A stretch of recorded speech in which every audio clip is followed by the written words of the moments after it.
Brennan Lee Mulligan. Damn, beat me to it. I was going to say Arnold Schwarzenegger.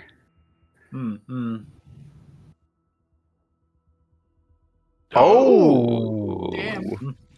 The curveball. Greta Thunberg.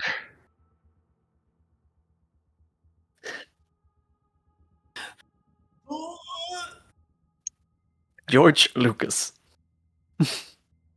Charles He was Manson. there.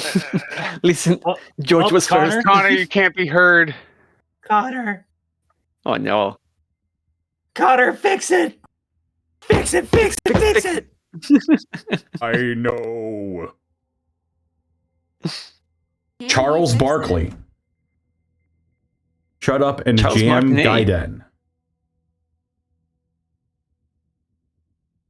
But hello, everybody. Welcome back to another episode of Kazador's Guide to the Cosmos. Yippee! We're back at it again. Hello. We've got a full crew with us here now, folks. And we're just about That's to a get into different some show. mischief. But before we get into it, Oh, we gotta yeah. go around the horn and introduce our players, starting with TheropodArt. Hi, hello, that's me. It's your boy, TheropodArt. Woohoo! I've been getting back into streaming. I've been doing some doodles, like just chill chatting streams, and also I'm gonna start painting my Space Marines. I've glued them all together. I have huffed the Tamiya extra thin glue cement that you glue your miniatures to. I've put that shit in my lungs. I'm built different. So yeah, stay tuned for that on my streams. You can find me also on Blue Sky, Tumblr for Affinity, all TheropodArt, Lizard Fun Bags if you want to see the naughty stuff. I have an Etsy shop where I'm selling 2 whole different types of stickers. I cut them out myself with scissors. They're a little bit sketch, but hey, they're $5. Stickers, woohoo! No, Saris, you see, they say that huffing that paint is how the firstborn crossed the Rubicon. Like Yes. he needs to do that. I hope you know that I am like not cringing in that way, but cringing in the way of please. I am not huffing the glue fumes. Please I promise. tell me I'm you're not. using the cosplayer in me is crying. Please tell me you're using a respirator. Not for the thin cement. Not for the Tamiya thin cement. I'm just kind of keeping my distance while I glue it. So Nah, the Emperor whip. The Emperor whip. Look at your lungs. I had my painting mask when I primed them. I was outside. What do you mean you don't want cement on your lining your lungs, Saris? Come on. It's Let's have the plastic. fun of it. It's What if I plastic cement. cried? It's fine. It's fine. It's okay. What if I Anyway, with a collapsed lung in my future, I'm gonna need to pay that off. So if you want to buy some commissions from me, that would be great. Money can be exchanged for goods and services. And if you like Hakka Banemaw, if you like what I'm doing here, you can get a different flavor of fun, scaly time over on Vecna, Eve of Ruin, Tuesdays. Same bad time, same bad place. That's me. Yeah. All right. And up next, we've got our brand new member, Citric King. Oh, hi, hello. Citric, you can find me pretty much anywhere at Citric King, anywhere being places like Blue Sky, Tumblr, Instagram, Twitter, if you want to see a dead account. Right now, I've been messing around with having like sketch commissions open. So if you look into my Blue Sky, you will see that going on. It's just something I decided to give a try at. Other than that, on that same Blue Sky, you will see every Monday where I am posting D&D inspired Monster Girl pinups up to, I believe, number 15 now. So there is a backlog if you have not seen them before. And yeah, other than being happy to be here, that is pretty much all for me. Yeah, Monster Girl's got me on a mission. Excellent. Up next, we've got Saris. Hi. when I'm not screaming at Thero and Darky Arts to use a respirator, you can find me all over the internet at Tixdixl, where sometimes I post artwork. You can also find me this weekend on Burnout Vaughn's channel on Sunday, alongside our lovely friends Leah and Zan here, for some more of Those Who Wander. If you like the sort of gothic set dressing Domains of Dread, you're in for a really good time. We're back at it again and off for a nautical adventure. In addition to that, if I understand correctly, I believe, clarify if I'm wrong, but I believe we're back this Monday for some runings of deltas. Yeah, I S ranked the first round so that we can just continue from there. I went last Monday. I went back through it and I did a real quick little quiet stream and caught back up. Hell yeah! So yeah, we're back. We're back at the Krispy Kreme. Probably doing some more TV time. Wink, wink, nudge, nudge. If you know, you know. After that, I'm not entirely certain what my schedule looks like, but I'm sure you will find out as I find out. And yeah, that's me. Excellent. Up next, we've got XanillisGrimm. Hello, that's me. You can catch me over on The Unexpectables tomorrow, twitch.tv/Unexpectables, 6 p.m. PST, where we're going to our second part of a Terza. It's called the Terza Chronicles, which is a fun sort of Roman Empire style fantasy story with a lot of intrigue and politics and mystery. So if you're into kind of political thrillers, that'll be there for you. Then twitch.tv/BurnoutVaughn at 2:30 p.m. PST. We have some more Those Who Wander with the lovely Saris and lovely Leah here, where we, again, have more fun gothic adventures in the Domains of Dread. Then twitch.tv/AnimalsGrimm on Monday at 7 p.m. PST. We have some more Stalwart Souls. This is a fun space adventure I run on Monday evenings with a few friends. Then Tuesdays, right back here, twitch.tv/DistortionDevil at 1 p.m. PST for some more Back in the Eve of Ruin. And then last but certainly not least, twitch.tv/MontyGlue, 7 p.m. PST on Thursdays for some more Dungeon of the Mad Mage. Really high level into that module, and if you want to see what the sort of ending of that module looks like, that'll be there for you. That's me. Excellent. And of course, we couldn't do this without our wonderful GM, Amusing Thalia. Hi-yo! That's me. I'm here. This is the coolest thing I do. But if you want to check out the other things, I am also a guest on the very cool and spooky Those Who Wander on Burnout Vaughn's channel. Very enjoyable game. I've been enjoying joining those extremely skilled and entertaining role players for the time I am there. And I'm excited to get back to it. I think we're playing this weekend, right, Saris? Yes, we are. Yeah. So get ready for that. And then I am on Monday doing my Deltarune stream. Tuesday was the TTRPG Tuesday trying role-playing games. It is actually moving to every other Thursday, and it's going to be taking a brief hiatus while some stuff's working on in the backgrounds. But that will be moving to Thursdays, and I'm going to be alternating weeks to every other week. And it will be alternating with something that's in the works. And so those two are going to start up again simultaneously. So I'm taking a little time to myself to prep some stuff in the background. So get excited for that to come back. If that's something you're interested in, if you like TTRPG stuff and want a break from D&D, those things will be there for you probably after October. And other than that, I am here on Fridays. Thanks to and graciously given this time slot by the lovely host Connor McKinley at DistortionDevil. That's me. And you already know what I'm doing later tonight. Gonna be doing Friday Funhouse. Probably will end up doing some more Jackbox. Yeah. But yes, if you're not watching this live on twitch.tv/DistortionDevil, then you're probably watching this on patreon.com/devilsanddicerolls or youtube.com/devilsanddicerolls, where all of my TTRPG content goes, as well as future content where I'll be talking about role-playing and TTRPGs and stuff, like what's the difference between an actual play and a quote-unquote traditional game.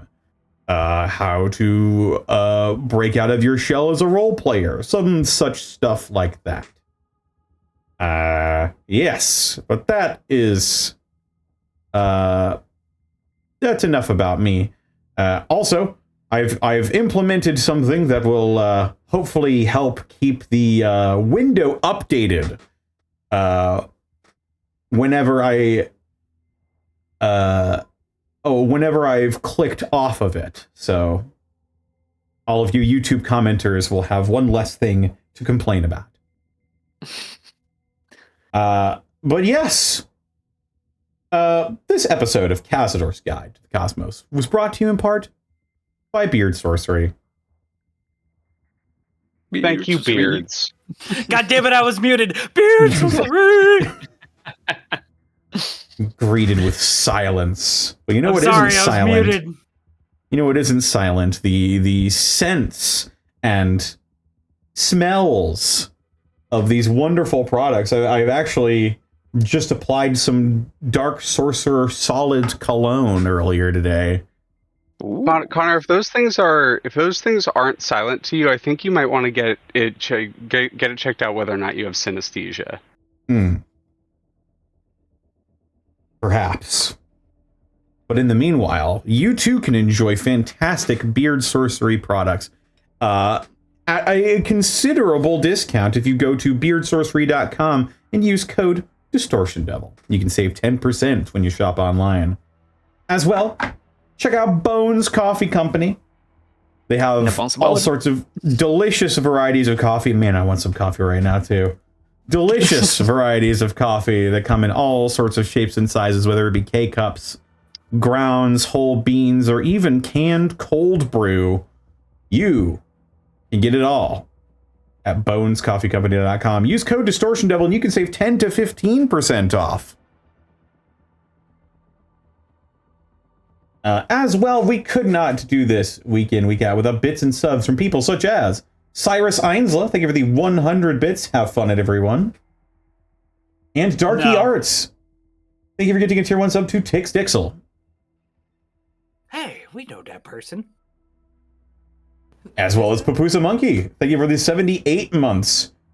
Connor, Master of Loud Smells, is a trusted source of your smells and sounds thereof.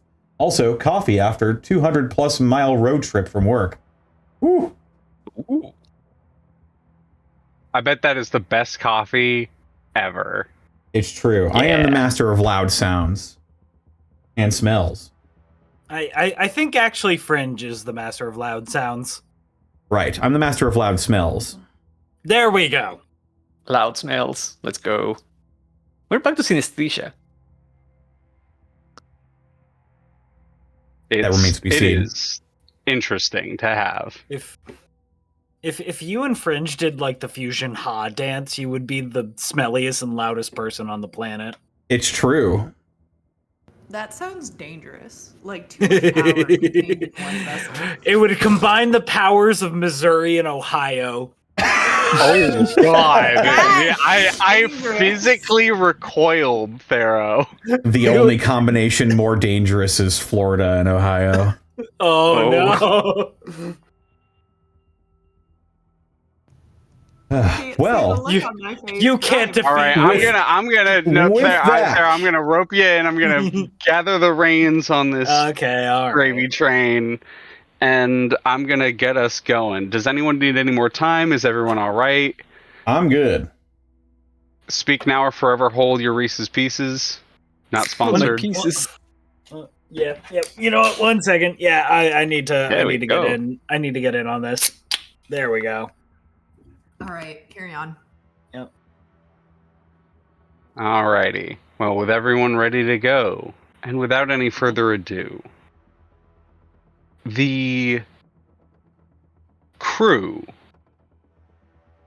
of the KSS Homewrecker has grown a little bit, with a few new members in their ranks from their journeys through the Paladin, the Gnosis Cluster, and through what is either fate or the guidance of a strange little mushroom man. Rot has joined the group.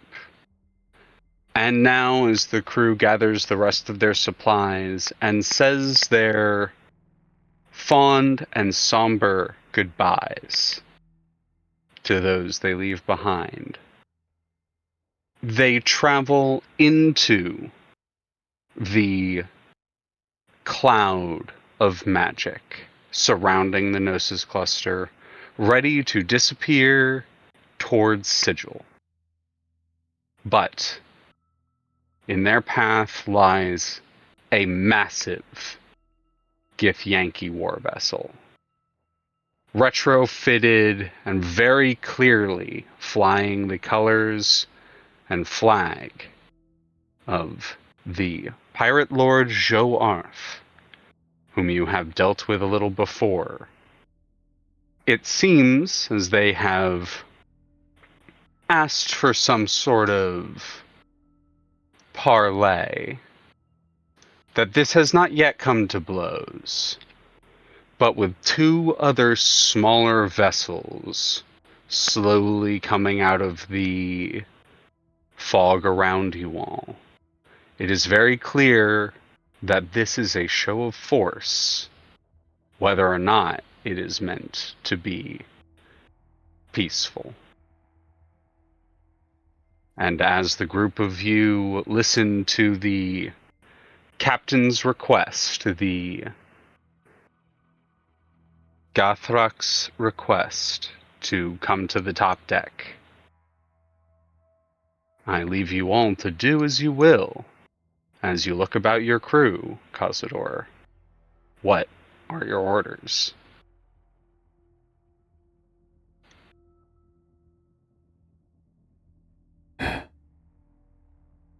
Seems in my confusion and haste I had forgotten something.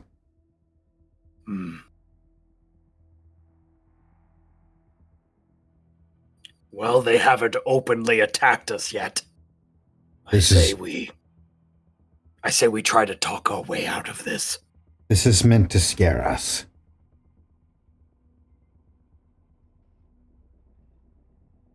What do you propose we do? I'm going to parley with Xoruk.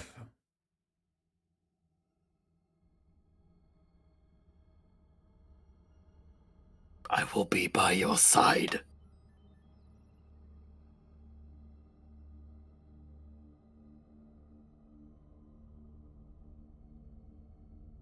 Do you head out the front door? Or, yeah, Rot wants to do something. Yeah, no, just Rod looks very confused at the situation. Like, what is going on? Oh. Apologies, everything happened so fast I forgot to get you abreast of all of our current dealings. This Xoruk, I had promised him information. Information about the Pa-Revrakal.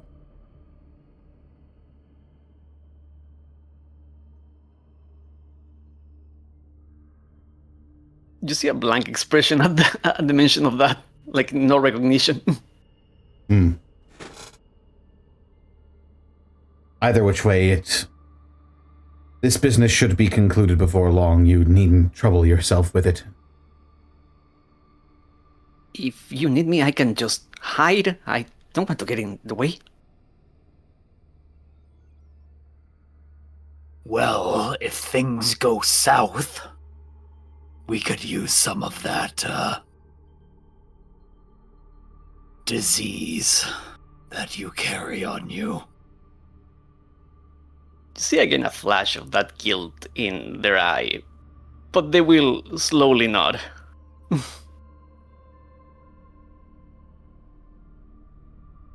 You are Still- you are more formidable than you think, and we're happy to have you here.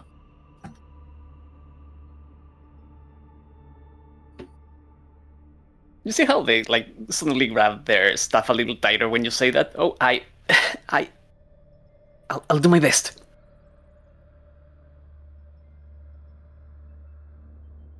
Kazador?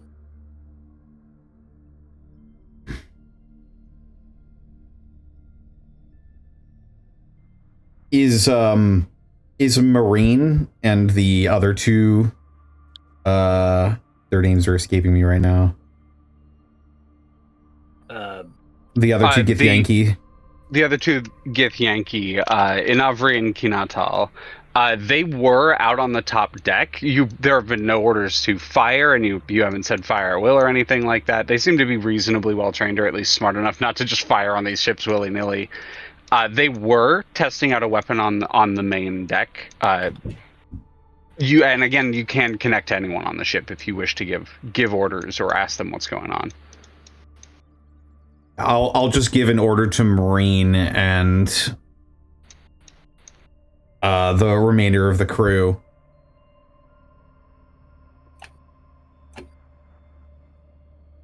I'm going up top to parley with Joe Arth.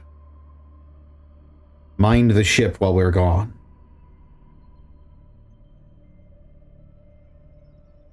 I don't think this should come to blows, but if it does, be ready. Was that to everyone, or? That was to, yeah, the whole of the crew. Okay. Responding back. With respect, you should not go alone. I didn't think I was. I will be accompanying Kazador. It reminds me when you were stepping up the political ladder back in the Kasiki Empire. I just stood in the background and looked mean. People tend to agree with you when that was going on. Your presence would be more than welcome, Xoruk. I don't think it would be wise. Vex, would you be willing to assist the captain in this way? You are the best bodyguard I know. I certainly can give it my best, and I can certainly give it my all. Say the word and I'm there. Very well.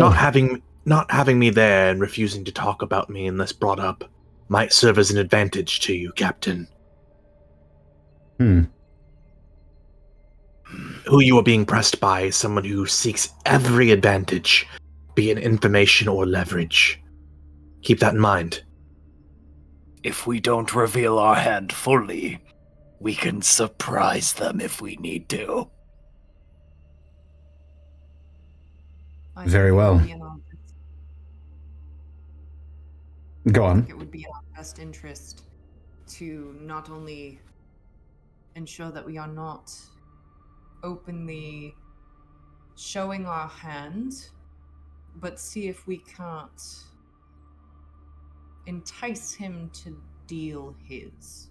After all, if this is just a show of force meant to intimidate, then we still have an advantage.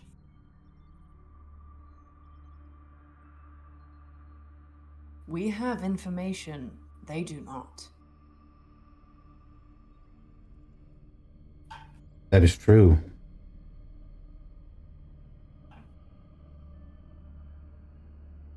I will keep your words in mind. So, it's myself, Hakka, and Vex going above, and Xoruk, Rot, you're staying on the ship? Rod looks at Xoruk. I believe that would be wise, until we understand the intentions of our host. You are new to our crew, Rot. I wouldn't needlessly put you in danger without good reason. I appreciate it. For what it's worth, if anything comes to the ship, I'll do my best to protect it. I do not intend to be just a weight for you guys to carry. I appreciate it. If I may be so bold. And Vex will look at Rod with a bit of a smile. It's somewhere between polite and a bit more on the almost playful sense. There is an advantage to having a member aboard our ship that wasn't previously there when we took the bargain.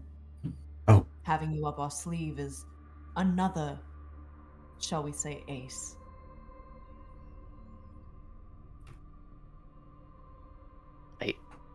I'll do my best to live up to that expectation. Yes. For what it's worth, the expectation is not even necessarily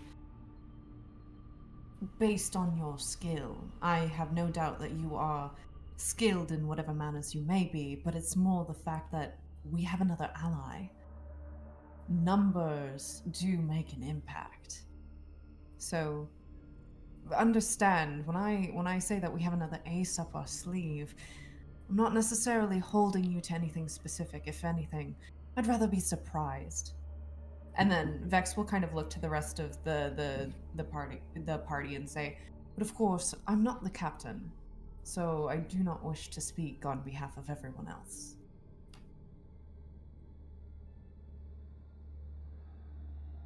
In these situations, having an ace up your sleeve is quite useful indeed.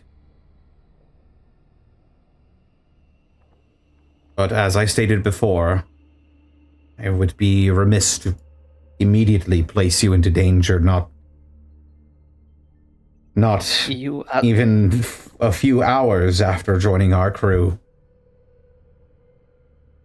You did ask me to do a show of force, so I wasn't expecting things to go just smoothly. I will try my best. I promise. You needn't do anything at the moment. Broad nods.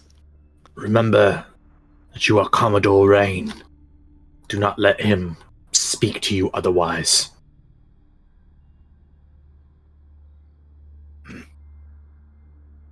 Let's go see what all this bluster is about.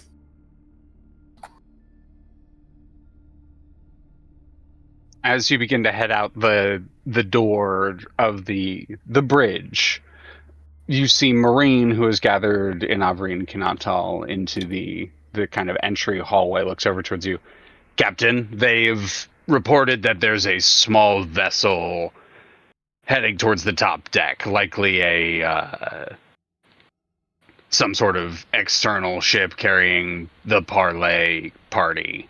I imagine with their reputation that Jorth will be there themselves. What did you say your name was? Rot? Rod nods. Bring you and your little friend to the ship below deck. We will hide you there. Oh, that is something I'm sure I can do. Come here, Marsh. Yeah, Rod grabs Marsh and follows Xoruk. We should also make sure Thrash is well hidden just in case.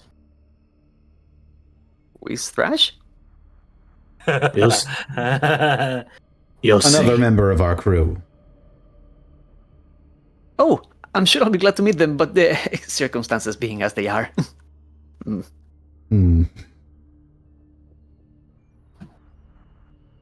So, just to make sure I know where exactly everyone is going. Kazador, you're headed outside, clearly.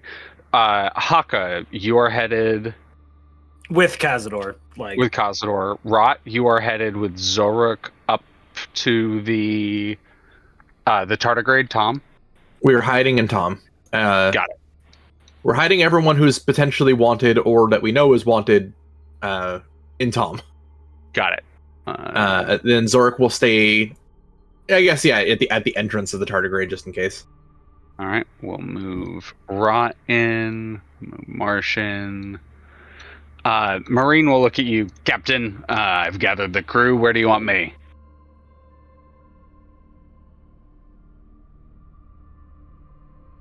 So we have a Gith and 2 Githyanki still. Mhm. I guess just keep an eye on the ship, right? Just in case people try Yeah. to sneak on. Got it. I'll cover Mind- the bridge. Yes, mind the ship. She kind of whistles at the other two who kind of follow up on her, and she points them in a couple directions, and these two, she's almost like starting to direct them in how to use the ship in that capacity. And she gives you a nod.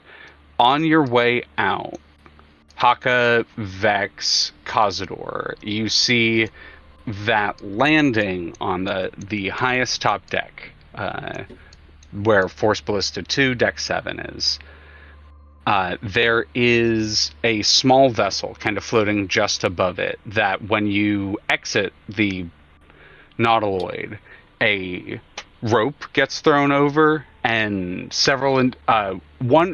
one individual kind of does like the loop down the rope, and the other 5 individuals kind of just like jump off and float down. The individual who took the rope and kind of did like a little bit of a flourish lands is a very alive looking, very difficult to tell their origins Gith. It's unclear whether or not they're Githzerai or Githyanki, and they're dressed very colorfully, and they're kind of like bouncing a little bit, and they're looking at the rest of the group.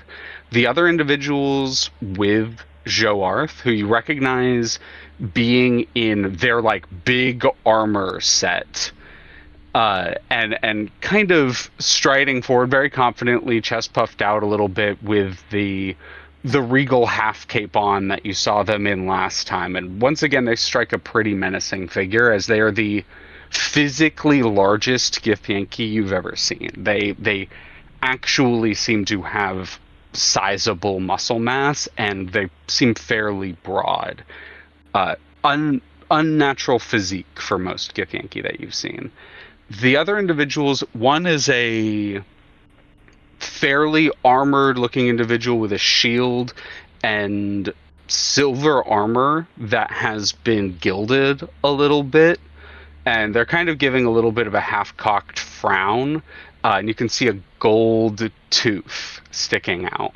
The last 3 individuals, 2 of which you recognize are fairly armored crewmen, and they don't seem to be wearing anything specific or that would identify them as a ranking officer, or they both have pretty simple silver armor on with brown attire, and very clearly meant to be average, not average, but uniformed is the term. And lastly, certainly not leastly, with a bandaged jaw and a very, very sour-looking face, you see the Rastil Kaintir, the individual that ambushed you all on your own ship. And they're at the back of the group with the other 2 crewmen in between where you all would be coming from in them. And I will show their exact placement now.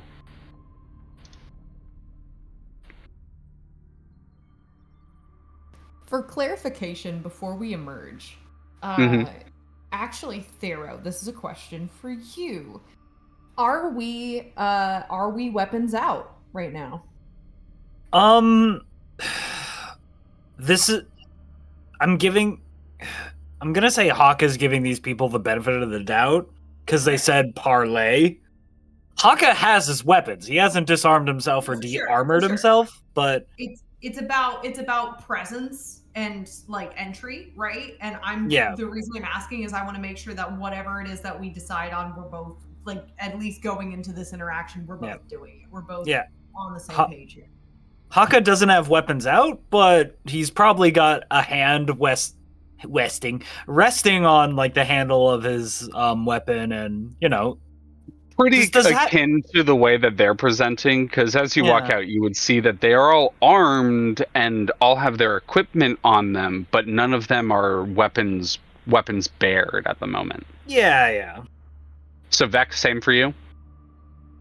Yeah, it's very much the case of giving the energy that you're talking about. Like, we're ready to go, but like we don't have to do this.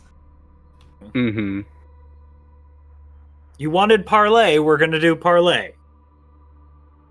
So. And lastly, Kazador, how do you come out?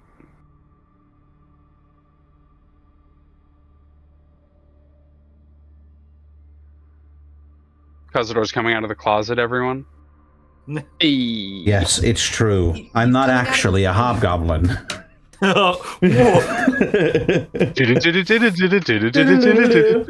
been 3 goblins in a trench coat this entire time? Just 2, actually. Kazador takes off the hat, just the horns. A tiefling all along. Kazador is not walking, he's actually floating along. He before we exit the ship proper, he lifts himself off the ground with the ambient psychic energy in the astral sea, and he's just going to use that to float himself along. His robes and his cape sort of making himself look a bit taller than he actually is.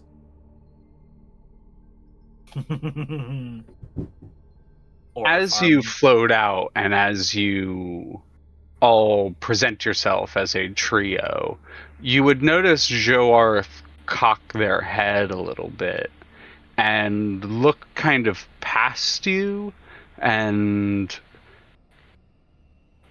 it's not super visible in the sense that it isn't immediately readable, but they aren't trying to hide it. So I would say Hakka, your passive perception is enough to pick up on the fact that there is a slight look of disappointment on their face. And they do cock their head and just kind of, well now, you're lowballing me, coming out with only a couple of your crew members. What, did you lose the others? The grave of Gake is not necessary for this conversation. Well, perhaps not the conversation. Oh? I've come with a deal, let's say. And they begin to stride forward down the stairs, accompanied by the colorful looking Gith and the Gith with the very well armored Gith with the shield and the gilded silver armor. They're clashing metals, and Jorth comes striding down to kind of meet you all. The other 3 up there, the kind tier and the 2 knights, they just kind of walk forward a little bit, but they seem to be sticking close to the small ship. And Jorth would stride forward towards you all a little confidently, the other 2 flanking once again.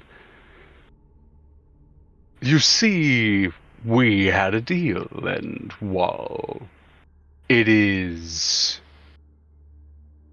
not unheard of for those who have found better employ, it's very common for them, in fact, to, well, not follow up on the initial deal made. That I do not fault you for. But if I remember correctly, there was an additional part of our deal. Looks around once again. It's a pity the grave is not here. I feel like this would strike a little bit harder. But the deal in which we had initially made that gave the debt in which your friend Dorithny, Dorithny, yes, they owed me a great debt. And well, if you don't wish to honor ours, then that falls once again onto him. I gave you my word, and I did not intend to go back on it. There were some complications. But I never intended to skip out on our deal. Then in that case, we trade information. However, this got me thinking. While you had done me a small slight in skipping out, they look back with a little bit of a snarl. My subordinate had taken it upon themselves to interrupt your journey. I can't help but feel like this may have soured relations between us. I will say I was rather impressed how thoroughly you left them defeated. It's not often I see one with skills like yours. I am not one to miss out on a good chance. So what do you say? Rather than we exchange information, do you want to make things a little more interesting? Kazador raises his eyebrow. In what way? Well, my thoughts were that we place bets. There are various levels of stakes we could make. We could have a duel between captains for the information. Make it so that one has both and the other has nothing. They have a little bit of a almost conspiratorial grin crosses their face, and they look up at the nautiloid and then back down to you. Or perhaps we play for ships. Perhaps we play for crew. Perhaps we play for flags.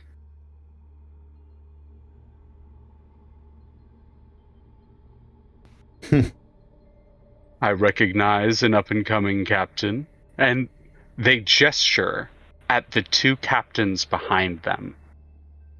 These two were previously independent pirates, and they now work for me.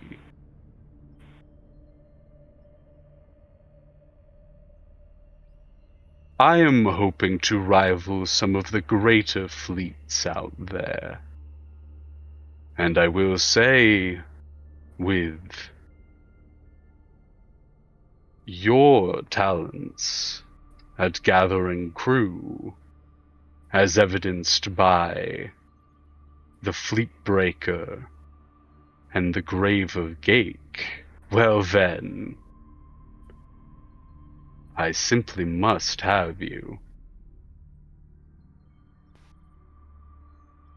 So is that what this is? You've come here to size me up, pick me out like a cut of meat to join your crew? So you do understand.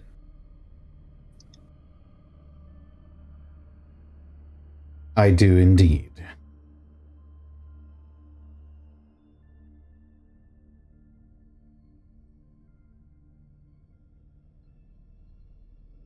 You mentioned a duel. We can set whatever terms you feel comfortable. I feel confident.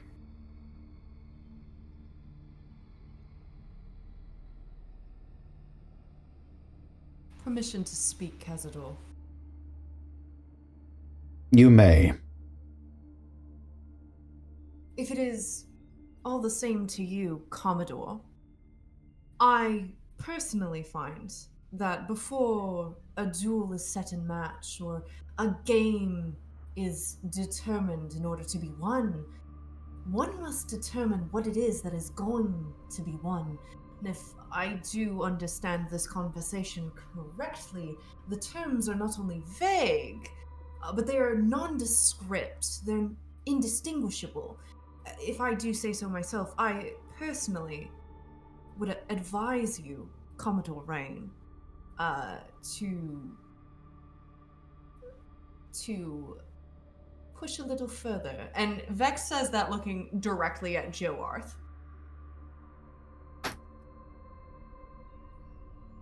I am fine with whatever level of stakes you wish to take. I simply pegged you for those who had ambition.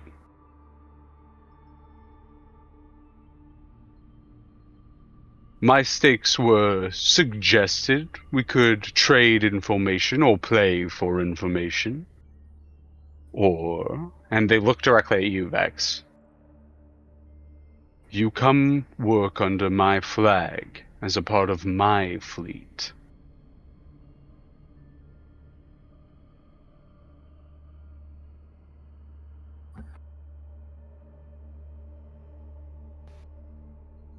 Unfortunately, You go first. Unfortunately, I don't have time to entertain your notions of games, Joarth.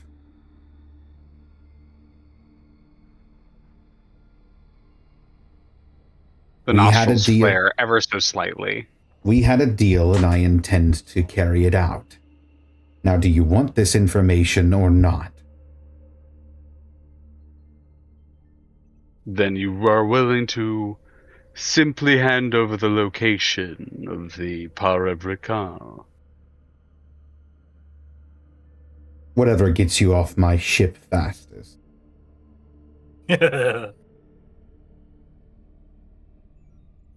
Roll, are you attempting to be persuasive or intimidating here?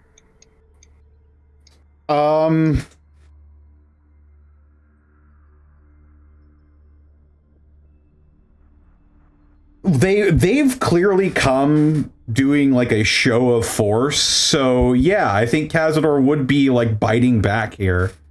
Mm-hmm. Roll an intimidation check. Can I do the help action with that? Actually, I would like to use my forceful presence ability to give myself advantage on this. As you step forward, what does this look like? Is there a visual element to this? Or is this just like pure, almost like spirit pressure? Like, is this like pure will aura farming, like the just expression of your personality over others? There's sort of a gentle ambient like ticking sound around Kazador if you're ever like very close to him. That sound becomes amplified to the tune of Joarth's own heartbeat. A subtle growl in Kazador's voice betrays something deeper, maybe ancient, that is behind him. And he just stares into Joarth's eyes. And I'm going to use my forceful presence and I'll roll intimidation with advantage. Oh boy, Hell yeah. oh boy. 18. 18. Grab their stat block.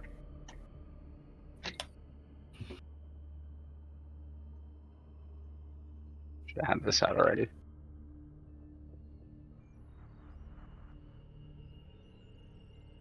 They look you up and down, sizing you up a little bit. They give a little bit of a sneer, and they are fairly clearly not trying to hide this in any way. There is a deflation, and I won't even be afraid to say just very clearly that they are disappointed because they will say so themselves, as I truly am disappointed in you. I expected more. Very well. The location of the Parebrikal for information on the Githyanki operations currently. And they stride forward. Kazador will meet them halfway. They hold out a hand as if to shake yours. He meets it with his own. They wait a moment. My mind is open. Share me the information. Kazador will give him the location of Parebrikal. Well, now, this is... It is beautiful. My future fleet thanks you for this information. And I doubt this will be the last time we meet. Not so fast. Cock the head slightly. You promised me something in return for this information. Not only is your acquaintance Dorithny's debt cleared, there is a gathering of influential Gith recently. In Sigil, but elsewhere as well. I have heard rumors of a meeting somewhere in Avernus. Oh, fuck. Okay. It seems to be orchestrated by a Githyanki naval officer by the name of Radimus. As far as I can tell, they're attempting to eliminate rogue factors within the various Gith factions and are attempting to unify them under one flag. Anything that would stand to be independent, they're attempting to squash. They reached out to me as such. I have taken the information I can, but I do not plan to ally myself with them. I would not call us allies quite yet, Kazador. But if you plan to sail against that navy, I will answer that call.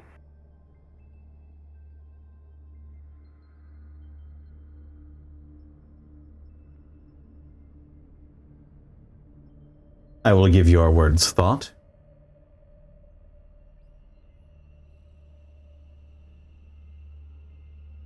What was the name that he said? Let me double check I have the spelling right. Yeah. Post it here. I think it was like Rodimus. You must lead the Autobots. It's kind of close to that. Rodimus.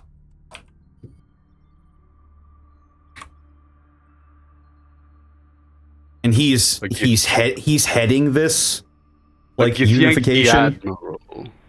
He recently has been promoted and has been swinging his weight around.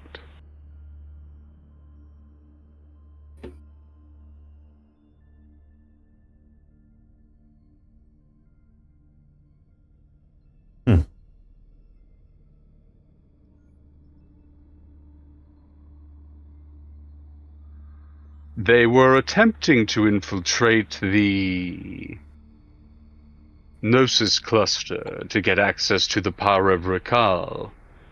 I quite thank you for this information. I was afraid that those the weak who remain hiding on in the Gnosis cluster. I was afraid that they would hide this information from us, leave us weaker. And when the Gith Navy eventually did find it, it would empower them, and it would upset the balance. With the power of the Mirha in my hand, I can defend against any force.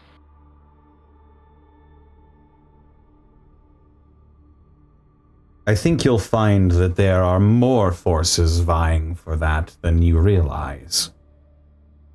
And you can have that one for free. And a word of warning. They're not as weak as you think.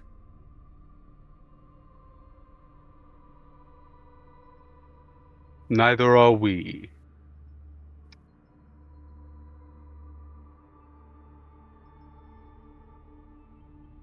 Sail safe, Commodore.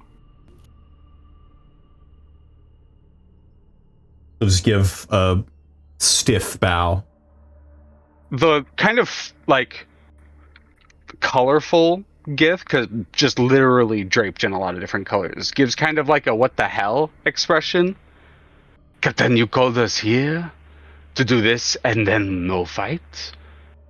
Really? Githzerai? And Joarth just gives a little bit of, like, a very slight cock of the head and, like, the X symbol across the neck, the, like, slice across the neck. The captain just kind of sighs. So be it. We will cross blades another day, and does a bow towards you.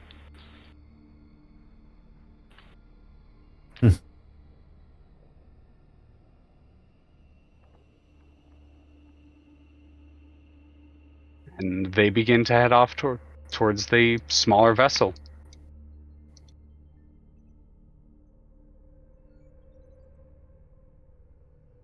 One by one, they float up. Go ahead, Vex. Oh, when they're out of earshot, Vex is going to, using the, shall we say, message group chat, convey to specifically Xoruk, we have insight on Ray Demis. Ra Demis? Not really sure how it's supposed to be pronounced, I apologize. And that's all they say.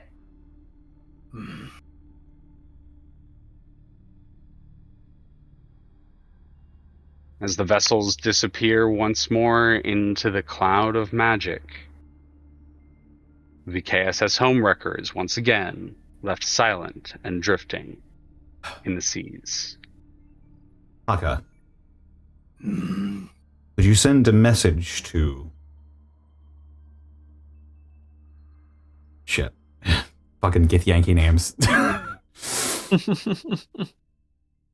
Yeah, the person we rescued from Parev Recall.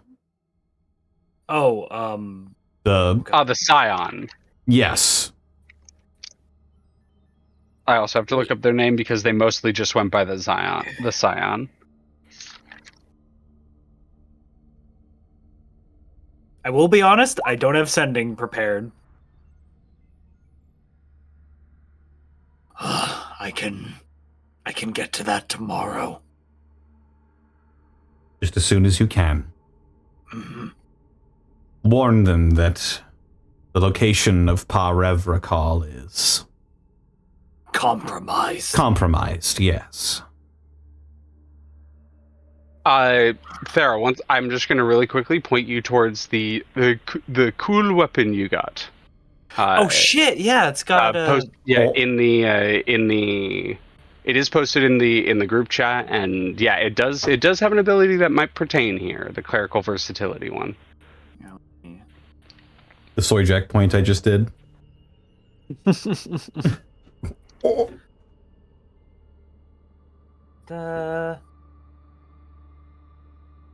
Oh god, where did you post it? Where did you pin it? It is pinned in the group chat, the Kazador's Guide group chat. Oh, that one. Too much going on here.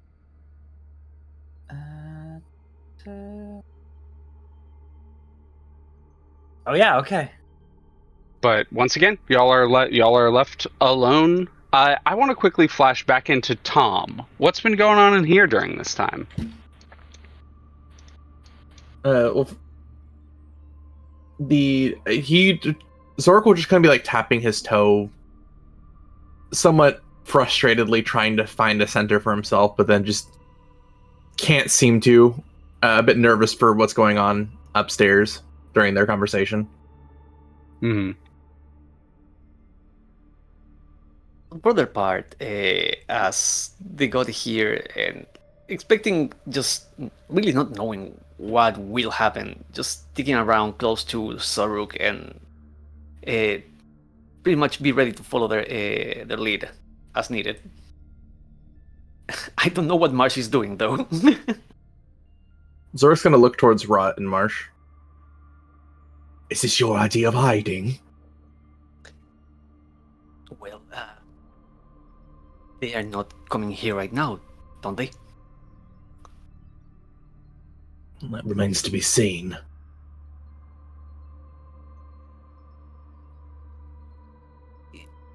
I have encountered many creatures upon my travel through the astral sea. Never have I met a likeness of your friend, or perhaps even you.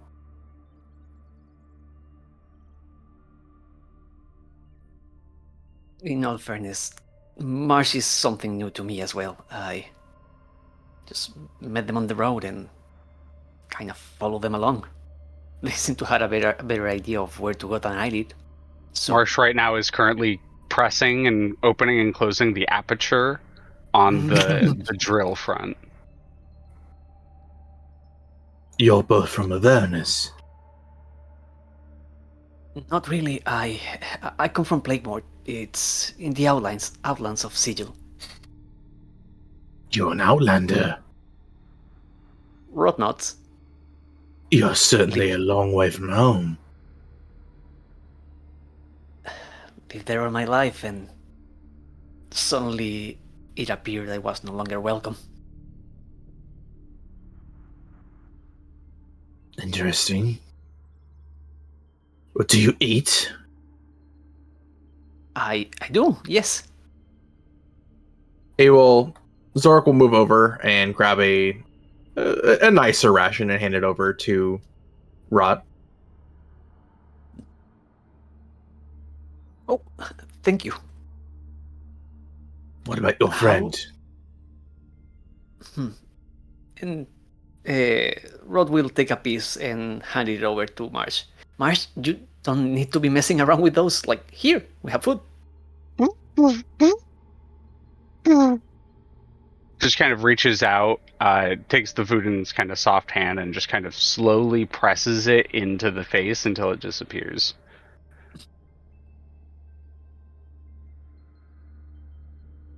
Funny, you think you would get used to that, but it takes a while. How long do you think we will be have to wait here? That depends. The Commodore has more than earned my respect as a captain of a ship, albeit their understanding of ship mechanics and life is still relatively new. They've taken to it rather fast. Their abilities as a warrior are also quite keen. However, the people I suspect that are boarding this vessel could prove to be somewhat of a challenge if it comes to blows. I'm not afraid, though. It's more a matter of timing rather than a matter of survival. With Vex and Hakka up there, certain they will make quick enough work if it comes to that.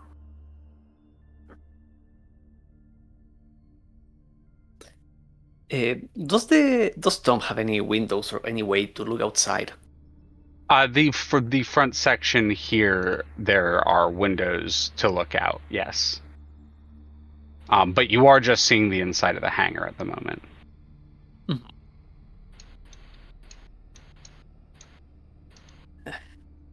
Everyone seems to be rather tense at this. Is there any way to look at what is going on outside? There is. I would rather peer further inward. And Xoruk will just kind of pick up Marsh and hand them over to Rot.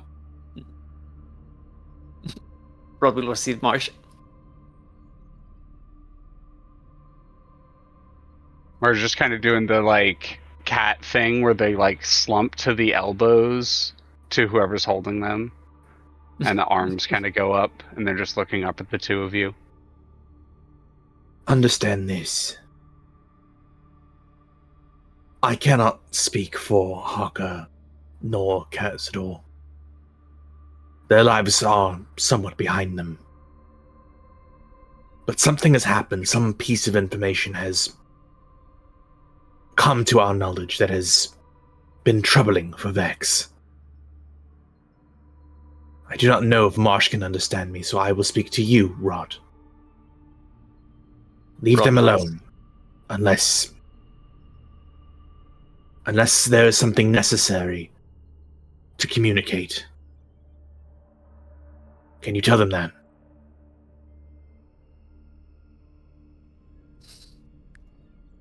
Rod nods again and looks at Marsh. Marsh, the person you saw, the person with the helmet, I know you seem to want to tell them something, but can that wait? I actually want to roll something. If you'd like, you may roll a persuasion check. Yeah, attempt that.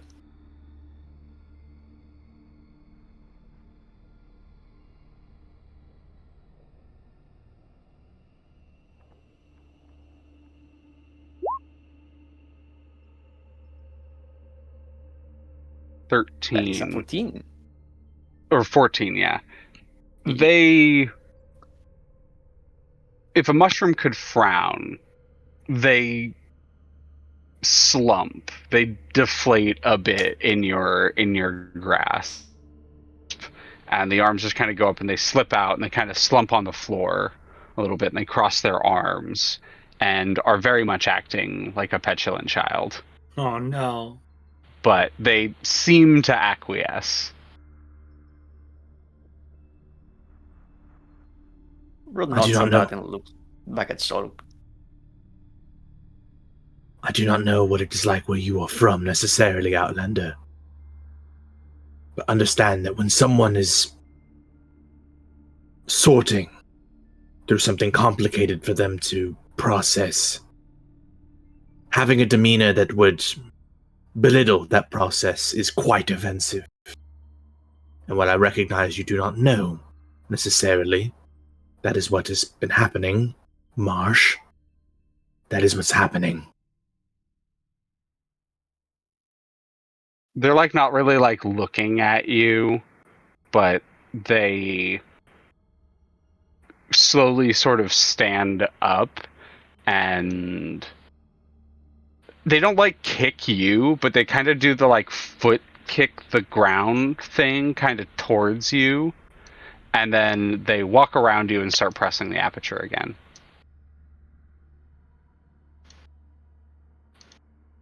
I apologize, they can be temperamental, but they mean well. I mean it. I will have to take your word for it, as I cannot tell what their intentions or meaning are. They are like a child, wandering around a place that is far too dangerous for them to wander around. They do have a way to get themselves into trouble, but I don't know, I get the feeling that it's not just aimless. They may not be the most mature about it, yes, but I don't know. Xoruk will There is kind a of purpose. There is a purpose to what they do. I Xoruk will think, kind at least. Xoruk will kind of look towards the aperture, Marsh, and then look towards you.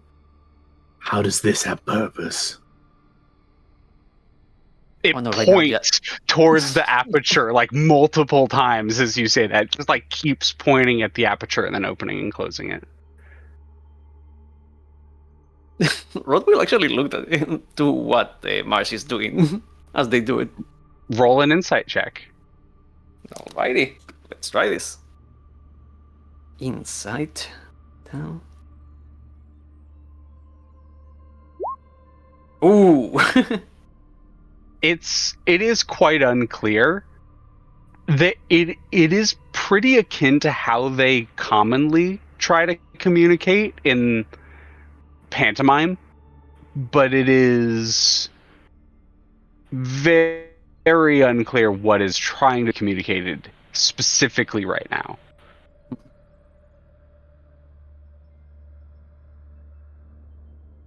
Xoruk will just pick the creature up and hand it back to Rot.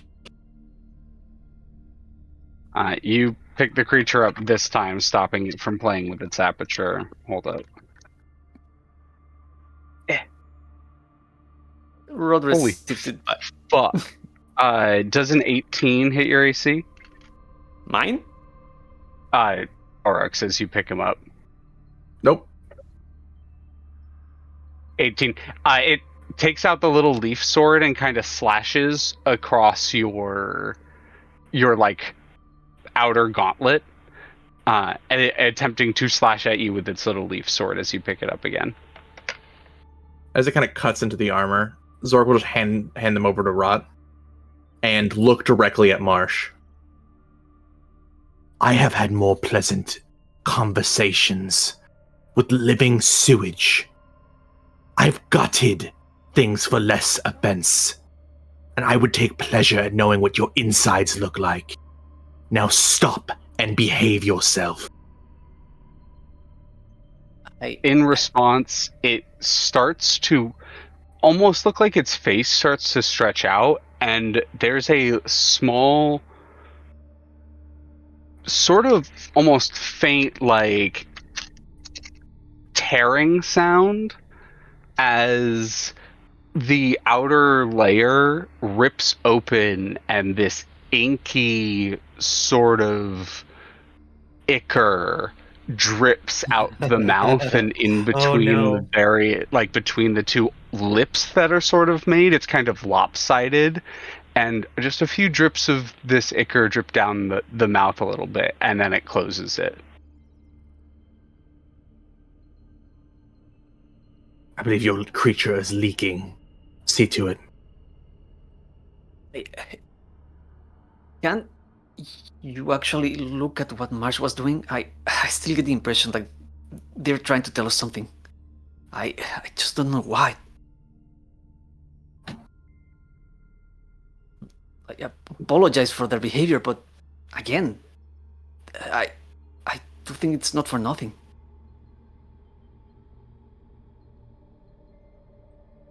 He will look at the aperture. Roll an insight check, Xoruk. Natural 1. That is a natural 1. God. I think your frustration with this creature is leaking into this, and you're not actually taking it seriously. I think that's what's happening.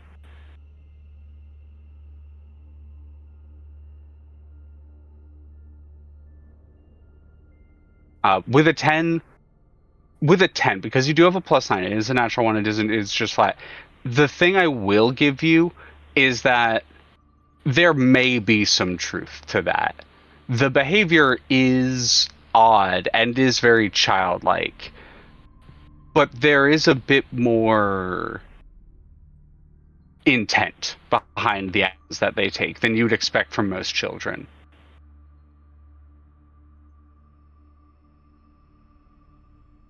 Well, Xoruk has no clue what this creature is about, how to communicate them at all, with them at all. So he will just let Rot handle them, and I guess just take a seat. You're gonna set Marsh down, Rot? Yeah. Just look a bit hesitant towards Xoruk and put Marsh down and follow them as they go back to the aperture and try to figure out what is what they are trying to say. So show? Marsh actually doesn't go back to the aperture this time. Oh. Marsh reaches down onto the ground, and there are those few drops of ichor on the ground that are left from where it sort of ripped open its own mouth a little bit. And it begins to draw on the ground a little bit. And it draws... kind of like this symbol. And then points... it makes a little dot in the center and points at that.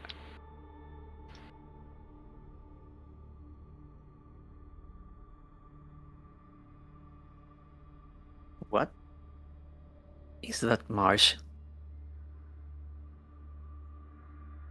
Points at that, and then it points at the aperture that it was opening and closing.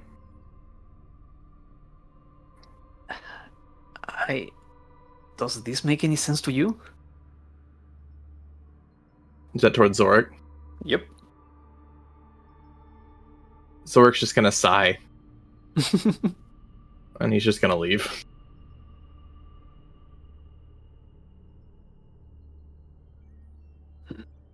It's at this point, as you sigh and leave, Kazador, the group of you are heading in from your negotiations. Okay. And it's at that point where Xoruk will hear the group text. Great, Artemis. All right. Replying back over the group call.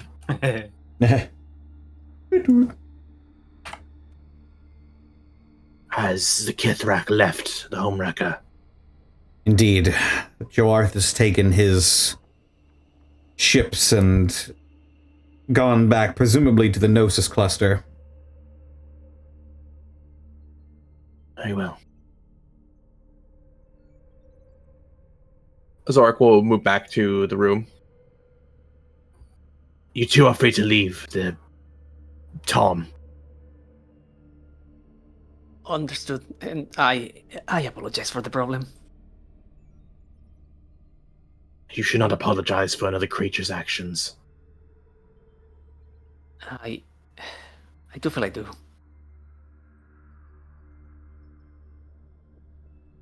Well, I will not forgive you, for you have not done anything to cause offense to me. See to it that this creature survives, at least until Sigil. Rod nods at that. I will.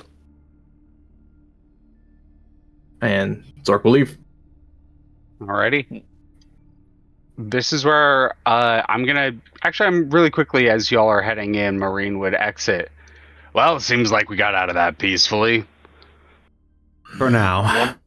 One of them seemed quite bloodthirsty. That's Who not was that? surprising. Which one?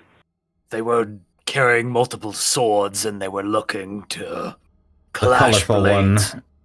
Yes. Yeah. That's one of the... oh, shit. What's his name? Jaridus or something like that. They're they used to be just a freelance pirate captain. Joarth challenged them to a duel and they lost. And actually, they were pretty famously known for dueling specifically. So it was a pretty impressive feat. It's actually kind of what helped make Joarth's name for themselves. Nothing... a few noteworthy feats, but I don't think anything you would know. Intriguing. Joarth seemed keen to make a game of this whole affair. You didn't take it, did you? No, I did not. Oh. I simply Good. followed through with our original deal. Joarth is smarter than they like to make themselves seem. So if they had a game or a duel planned, they likely had contingencies for everyone that he would have potentially fought. He, if I may be so bold, really told on himself. in that regard, it was very obvious by the way that he was being incredibly vague and intentionally vague that he had, shall we say, other ideas. I'm not surprised. Heavy-handed, that one. Did not want to speak plainly, just wanted to dance around. Seemed keen to advance his own fleet, adding us to his number. Yep, that sounds about right. I've turned him down a few times. But it seems the rogue faction of Gith that attacked our city has ties to Sigil and, surprisingly, ties to Avernus. Yes. We learned Which that is- Radamus, a Githyanki admiral, is heading up an operation to unite other Githyanki officials. Dissolve. Oh, fuck, I don't want to go back to Avernus. Back! Yeah, I've been there before. You have my condolences. Something tells me I would be very not welcome in Avernus. While this back and forth is going on, when you mention Radamus, Vex is going to make a very pointed, side-eye glance at Xoruk. Where is Xoruk? Is Xoruk in the room now, or is because they left Tom? Are you headed to meet up with everyone else, or is Xoruk going off on his own? Xoruk went back to his area at the top of the ship, so he's not currently there. Okay, Oh. my bad. Well, at that point, then instead, Vex will clear their throat and say, "I think it would be, rather beneficial then, for you to know then that there are members of your crew, that have a history with said admiral."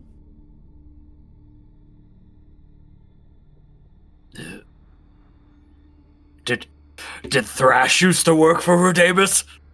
No, not like that at all. I don't wish to speak upon his stance. However, Xoruk in particular has a very, very, very, very pointed and, what's a good word to use? Hostile?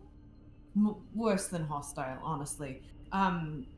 Relationship with, and then they make a gesture.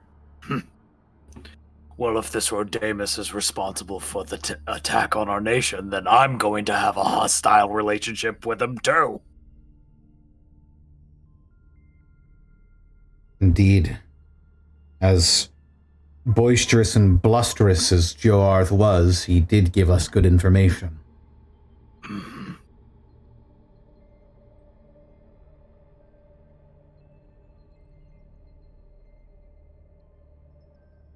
I think at this point, Captain, or rather, sorry, Commodore, it might be. You may call me Kazador. Fair enough. There's a smile on their face when they say that. It's tiresome Also, just really quick, being referred to by titles all the time. I've had quite enough of it. Commodores are still captains. Just by the way, Commodore is just an additional rank. Fair enough.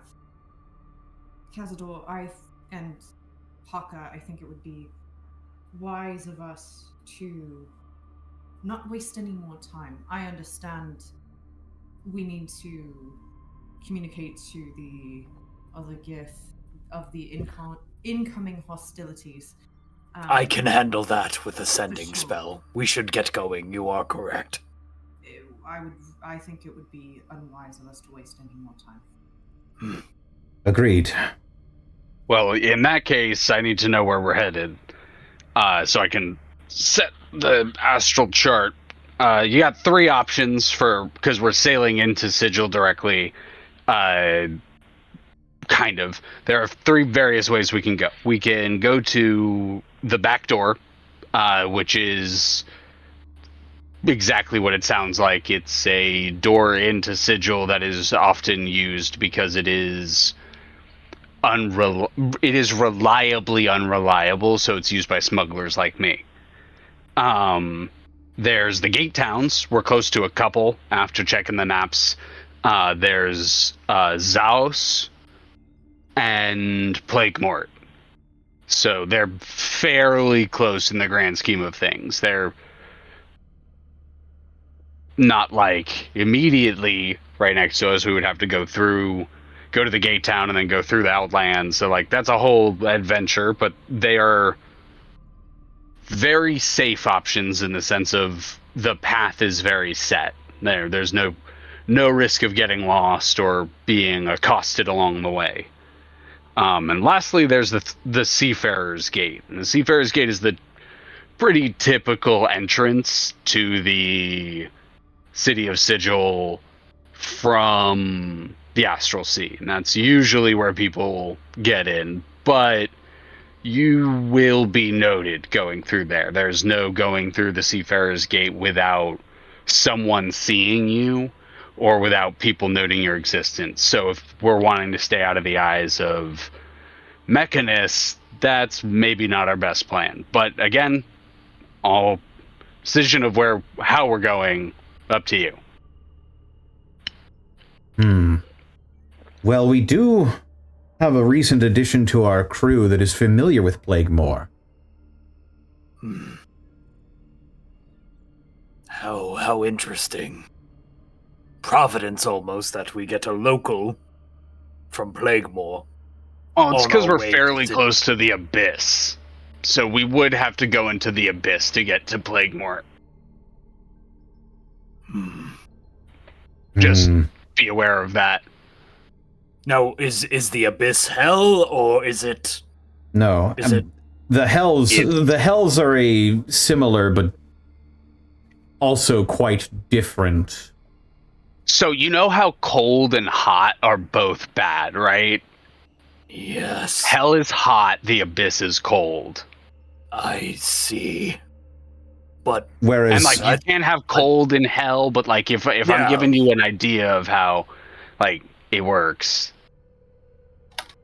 From my understanding, there's Stygia, which is the frozen layer of hell. Yeah.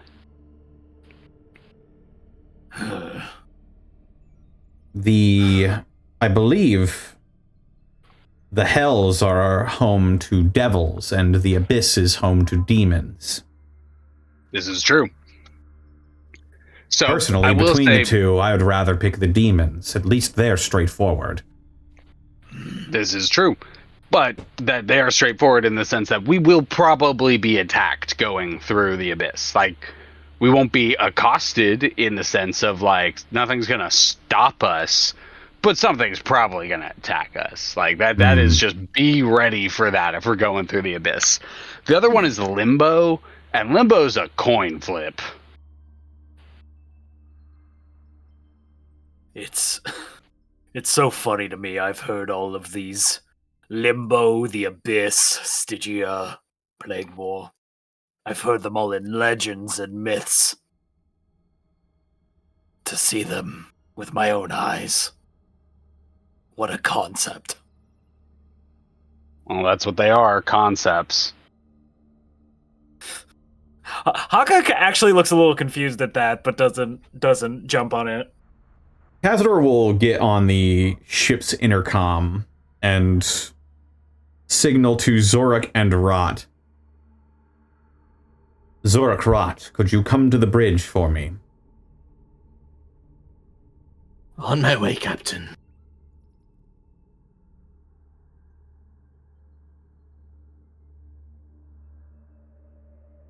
As you hop into the bridge, you see Inavri and Kinatal are both like operating the ship in its most basic functions. And Marine steps in, looks at them for a minute, doesn't really interrupt, and then goes, wait, you're close, no, and goes to like help them. And you all are left to kind of discuss the situation in the bridge hall.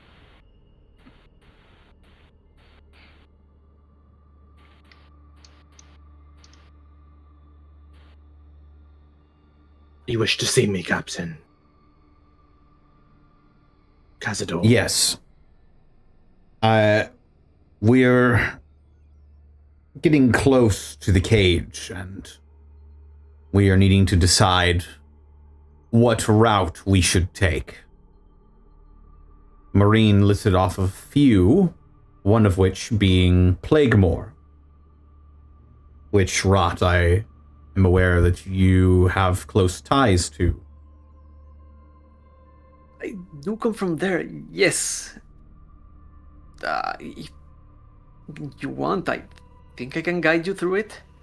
It's not a really nice place. From the sounds of it, no. Is your friend trailing something? You Marsh- look over and you see Marsh has been consistently like dapping one of their hands at the like inky stuff leaking out of the mouth and is like drawing a squiggly line behind him. What is Yeah. it pooping? No, What did- I do not think so. No, I just don't know what's getting into them. It's not They bleeding, really seem is it? to I Well, don't think so. No, they don't seem to be in pain. They just want to show something. Luckily, the ship is self-cleaning. Yes, whatever this is, it should get absorbed into the ship's systems. Regardless, I was wondering if you could tell us a little bit more about Plaguemore. See, there it goes.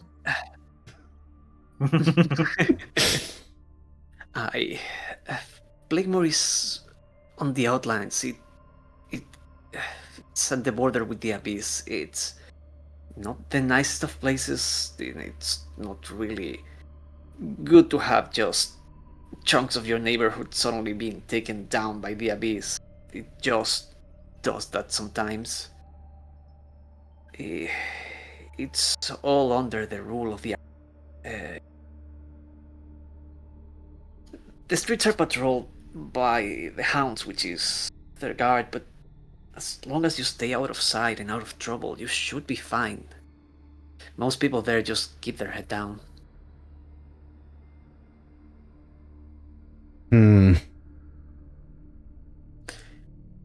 Going with a ship like this through that would very much call attention. Indeed.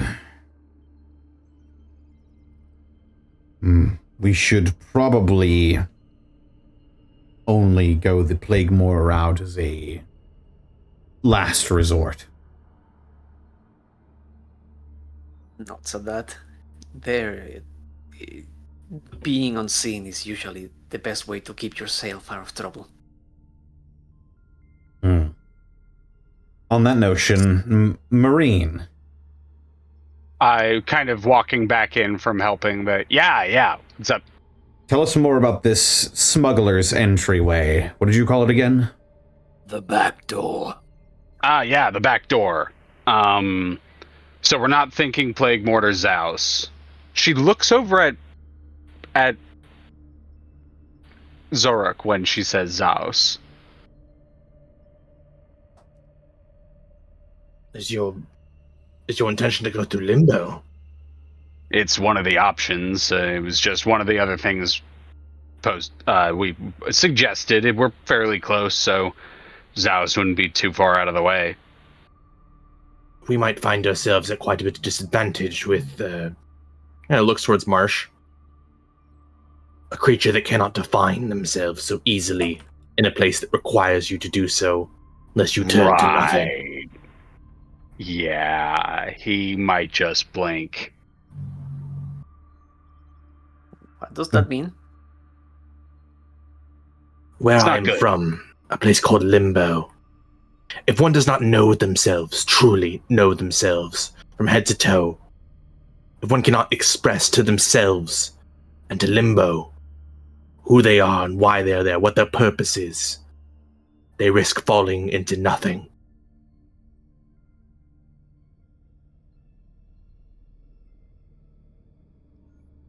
I see. I nearly had it happen to me once. It is not a pleasant experience. Certainly explains a few things. The back door is out in like deep astral space, but we're fairly close to it from here. And it's basically just a rift in empty astral space. There's a section of, I think it's like an elbow bone or a kneecap or something for one of the gods that's been anchored there by some Gith who run a tavern kind of thing. But that's mostly just to help people find where it is out in the astral sea.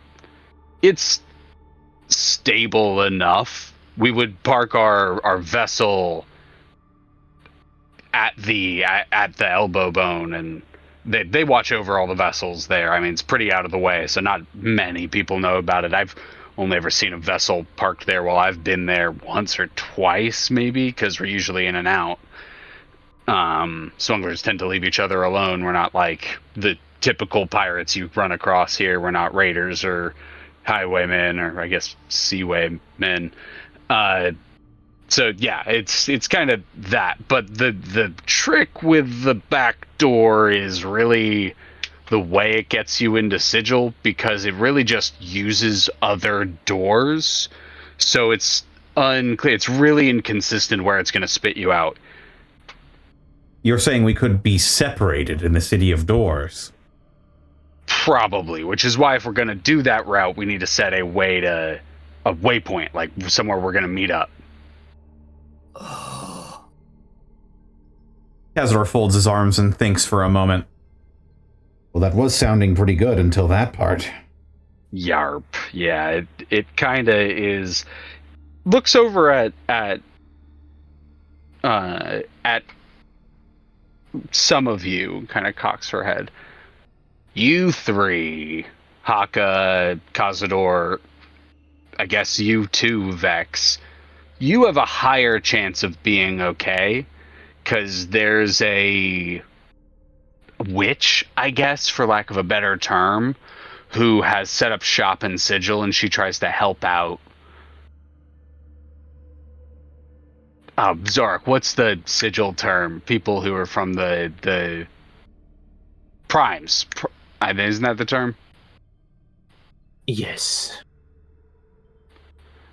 A prime is one who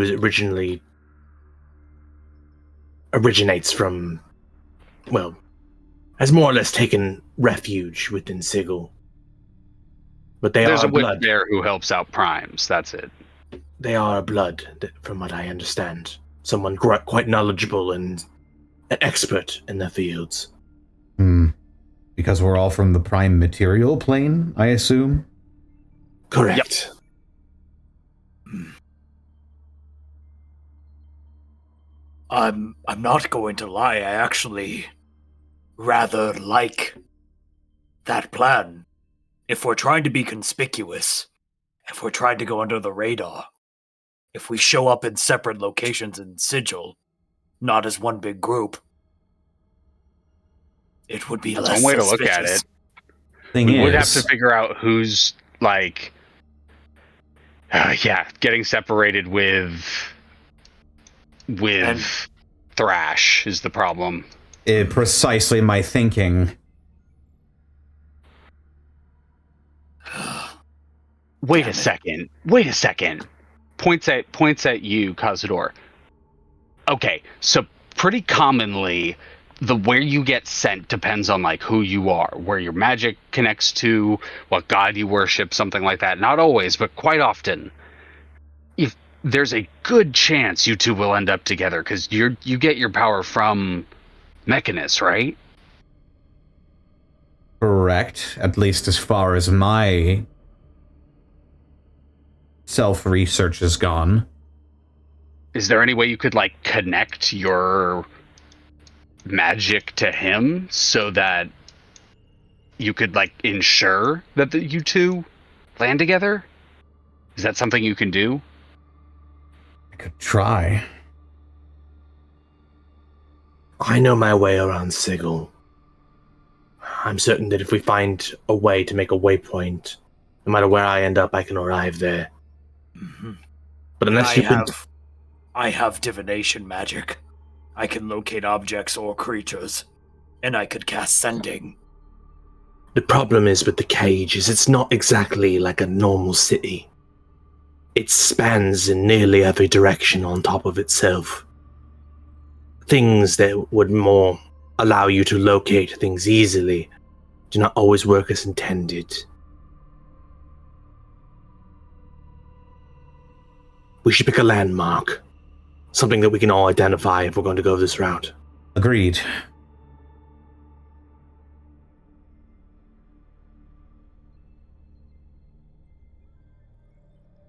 Are there any suggestions? My limit. Good.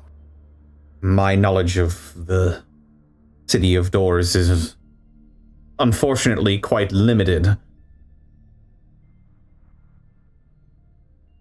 Has anyone else been here has anyone else been to the cage other than Vex and I? I have only seen it from afar. Hakka shakes his head.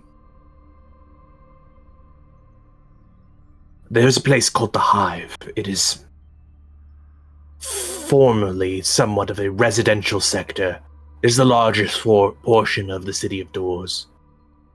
We should try to meet up into a place called the Lady's Ward. She's more likely to be in the court district, as it were. Kazador, roll me a history check with advantage, actually. Here I go.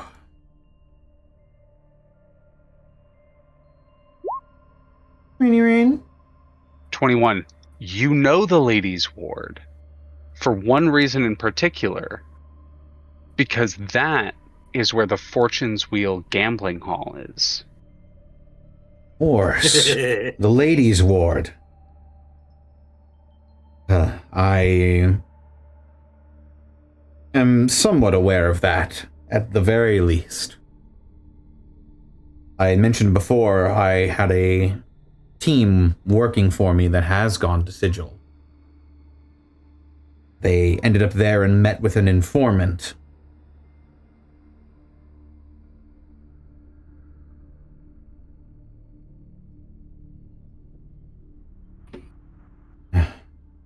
Well, I believe this may be our best bet.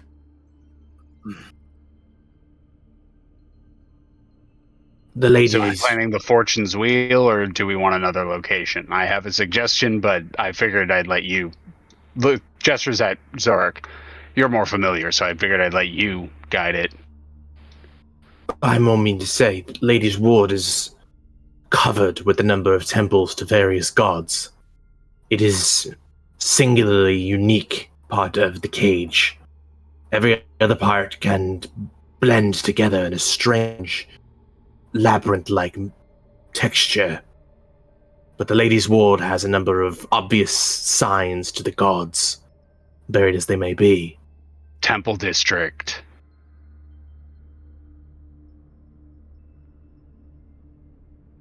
Do any of you have an item from Sigil?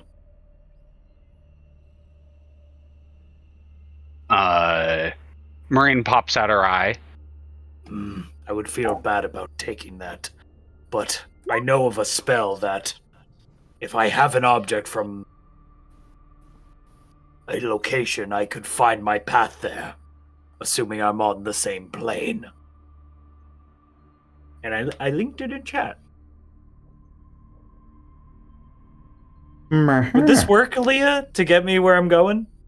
So Xoruk was saying... divination doesn't work. Yeah.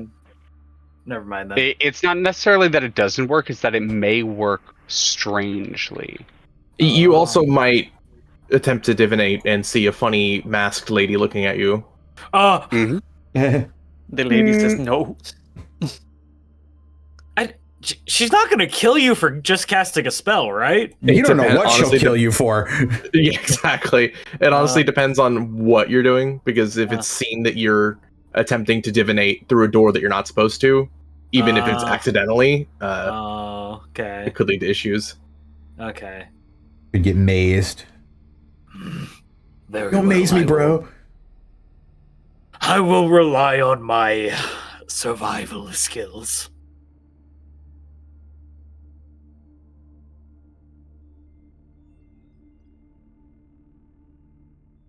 Very well. Right, course set. I will get us going towards the back door. It'll be honestly probably a couple of days of space travel to get there. So take your time settling in. Very well. She does a big long stretch and begins to head up towards the navigation room. Is there anything anyone would like to do really quick right now before we take a break? Assuming a short rest pass, I would like to prepare sending. Yes, short rest can pass. And then I would like to cast sending to the head temple guy and just in 25 words just warn them about Joarth and warn them that they know X, Y, and Z. No roll needed. You're on the same plane. Oh wait, they are through the. Oh wait, you're not all the way through the Mirha right now. You're fine. You're fine. You can do it. So. You're close enough that it's not a problem. Yeah. Xoruk will look towards Vex, giving the indication like we should talk. Are we dismissed, Kazador? Indeed. Seems like our path is set. He will nod and then head back towards his seemingly favorite spot on the ship, which is the top deck. We will pick up with Vex and Xoruk's chat right after this short little break. Righty. Woo! Break Thank y'all for being here. I hope y'all are enjoying the session so far. Yeah. Absolutely. Golly. Bump, bump, bop. Potential I also- combat diffused. Yeah, it's also I really like the idea of we all get to sigil and we're all just stranded in our own little It's- separate pockets of sigil. You That's were just not funny. there for the start of my meme jammer campaign, but that is how I brought my party to Sigil the first time, and it was a lot of fun. Because that's just hijinks. That is just straight up hijinks. The shit that can go wrong and right in that scenario is funny. And I'm sure it'll be I'm glad y'all entertaining took for that chat. route. It is definitely the most interesting route, but I will be right back. Mhm. Also, hi there, chat. How you doing? Hello. Howdy, chat. Drink your rot, marsh your legs. Don't do that. You always gotta drink your leg and stretch your water. Like, that's the order of operations. Don't forget to cast your doors. Yeah. Right. I was so ready for them to pull out swords and just be like surrender or give us a thing, and Hakka was just gonna be like, oh, that's not how you're supposed to use a sword, and then just start swinging. You use swords for killing, not for threatening. I was fully prepared for them to be like, you went back on our agreement. It's time to fight, and you know. But no. I think we probably could have got more out of them with hey, your subordinates attacked us. You owe us for that. I But was so ready to pull that card, actually. yeah. I was sitting there the whole time yeah, you're talking about all of this, how we went against you and blah blah blah blah blah, but also you never said anything about following us. You never said anything about attacking us or holding our crewmates hostage. So this is about fair agreements. I feel like that contract was breached a long time ago. Oh, you're looking to recruit us. Why? Are there some openings that have recently Damn. recently opened up? I wish I thought of that in the moment. God damn it. That would have been really good. Yeah. That always happens. Yeah. Like a few hours after the session's over, you're just like, oh, I should have said that. God damn it. Oh well. Yeah, Darky Arts. I was thinking about that the entire time that conversation was going down. I was just sitting there like, I'm ready to pull that card. Do we need to? Do we need to? Like, you know, like a not quite a dog ready to go, but like a dog ready to go. Like, yeah. You ready?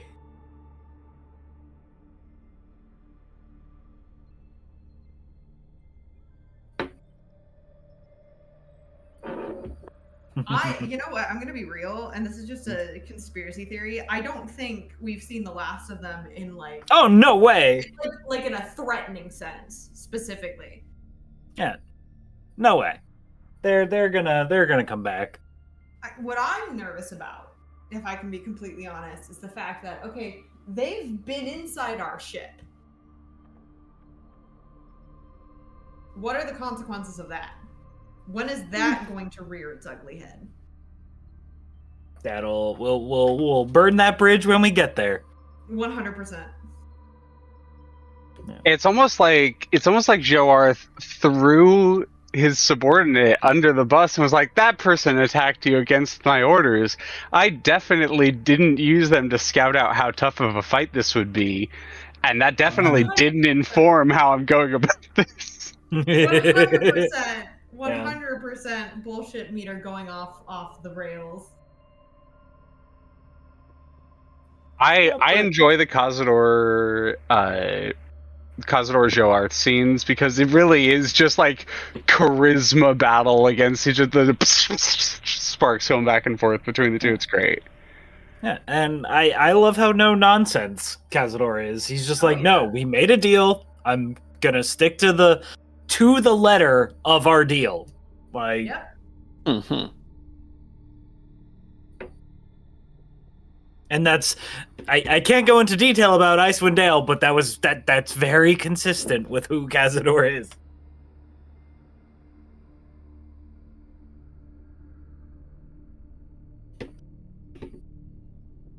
I am ready to go again whenever folks are. Yeah. I'm ready. I'm good. But I believe we're still waiting on people. Mm-hmm. I will take this time to eat some chips. Crunch on them. Oh yeah, Darky, the up and coming, Gith pirate crew that recently just got a big influx of potential weapons. Yeah, definitely not going to be a problem in the future. No, not at all.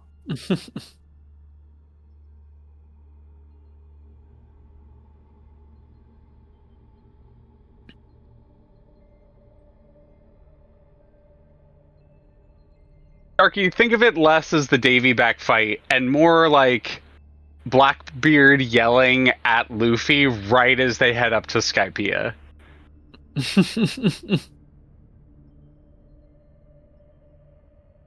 Hey, I'm gonna fight you! Shit. All over pie. Just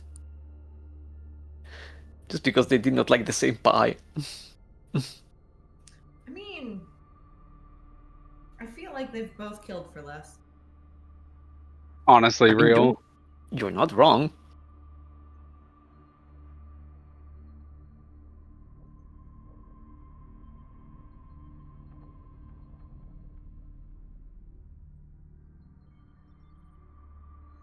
How y'all doing today, friends? How's everyone holding in there, hanging on there? I'm doing great. I'm loving it. This is fantastic. I'm doing fantastic. Hi, tweets. Miss Tweetums, hello. So many thoughts in chat.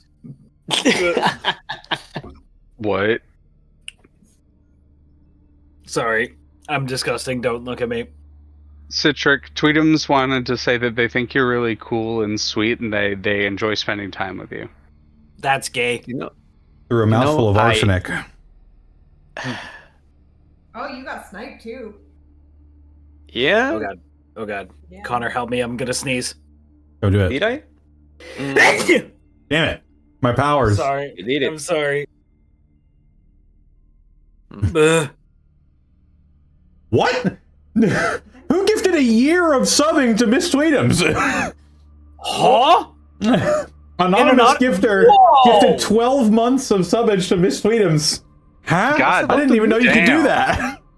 Me neither. You're Like, incredible. You're gonna be able to use Happy Tappies forever. Damn. Well, for the next year, you've got Happy Tappies.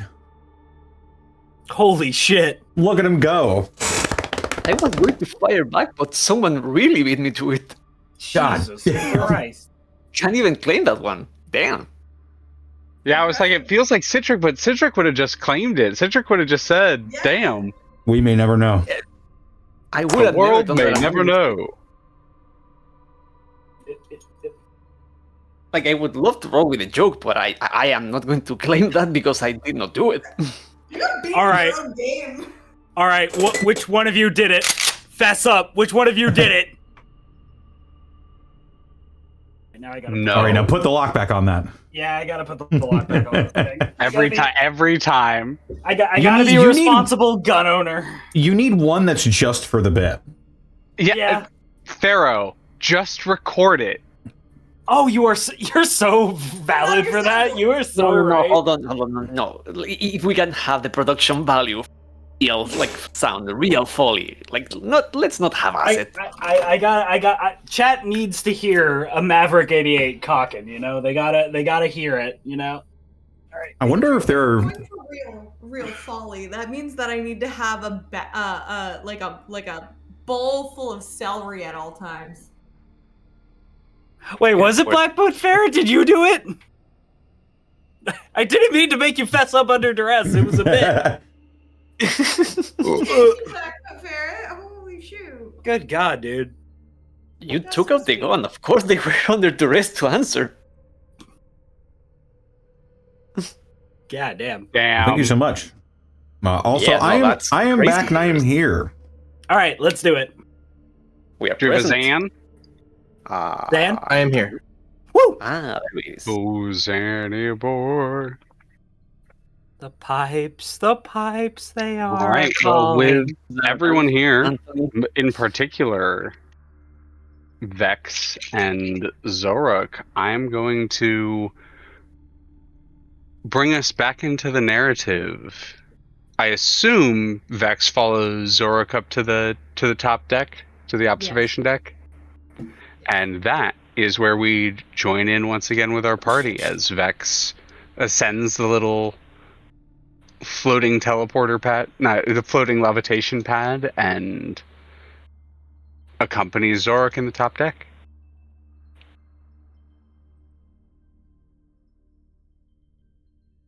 Vex.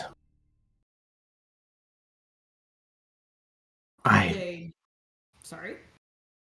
I have been thinking about what you have learned. I cannot even imagine where to begin processing that information were the same to come to me. But you have been my confidant for many years now. I would like to do the same if you need it. They will take a seat. There's what's normally a very formal, almost noble stance or like posture that they hold seems to lax just a little bit. It's not fully gone, obviously, but there is more of a slouch to their posture as they sit. There is a little less of a calculated presence in terms of how they're choosing or how they're almost trained, I feel like is a better word, of holding themselves. And you see for a moment Vex putting together their words, but unlike before when it was in the immediate moment, where they seemed to be at odds with themselves. There is a sense of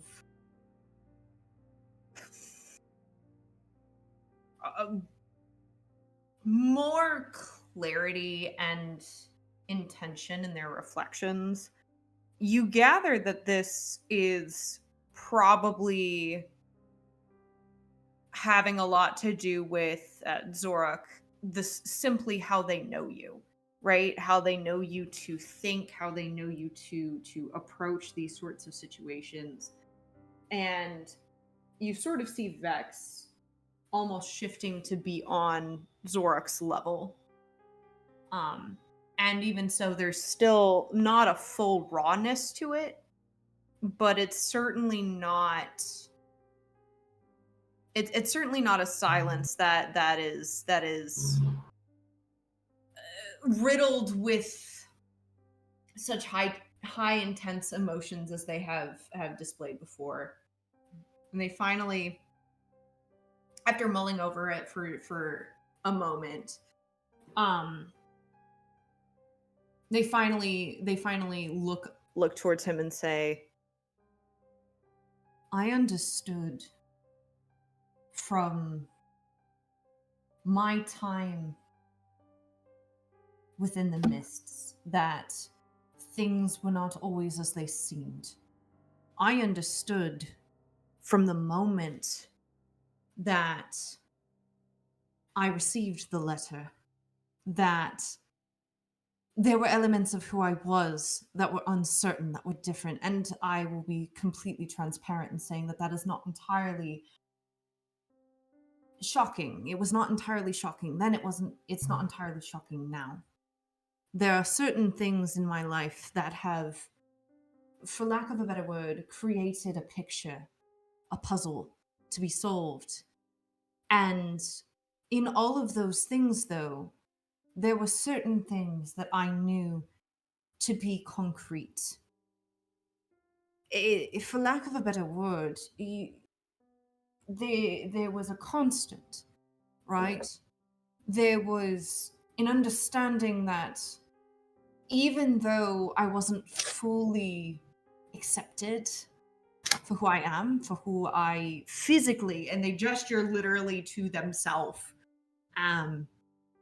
however, there is no denying the fact that I was raised by parental figures and living amongst a community. And while I did make the decision a very long time ago to journey and to figure out what else was out there and who I truly was, if that's the best way to word it, there was that security of knowing that home always existed. There was that security that if everything went poorly, I could go back. And then I left the mists. And while I wasn't entirely certain that I wanted to go home, that I would ever truly fit in and belong there as much as I had changed, the option was still there. What makes this different, and I'm sure you understand, is when you have this feeling of some semblance of control over your life, over what you're striving for, to have that taken away is not a choice. It's not a choice of mine to have been whisked away. The only choice I made was to leave the place that I was previously, the place that I was originally. To have, for better or for worse, the choice to return to a place of perhaps not comfort but familiarity is hard. I'm sure you understand that entirely, regardless of how we may walk about our paths. And especially worse when that is not necessarily a consequence of a choice you made. It would be one thing if I did something stupid and did something that I shouldn't have, and the consequence of that was to find myself thousands of years in the future. To that point, that's my own fault. Is it my fault? Did I do something to... in my quest for understanding? Was that the mistake? Was that the consequence? Is this the consequence of that? They pause and they look at their hands. Vix,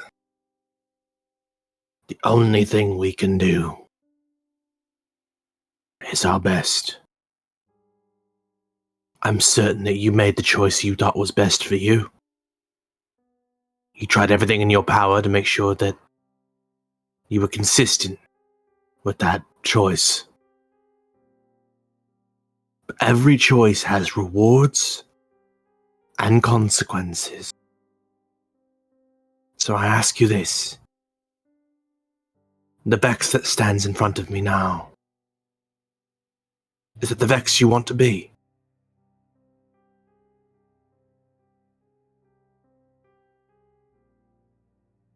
I think the person who stands before you is the Vex who has been molded without choice. There have been choices, don't get me wrong, but much of what you see in front of you is a reaction to circumstance and not a self-proclaimed development, nor is it self-seeking growth. To answer your question in a word, I'll give you 3. I don't know. That's a powerful answer. More powerful than most people realize. But I would offer you some perspective now, Vex. If you do not have somewhere to return to, that leaves only one option for you. A place to go. We are in the Astral Sea. You can go anywhere. You could leave this crew, leave this ship.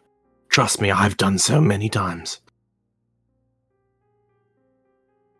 So now, I challenge you, Vex. Find where you want to go. Who you want to become. Because you're right. Your circumstances have kept you from making choices yourself. Or at least ones that you would like to make.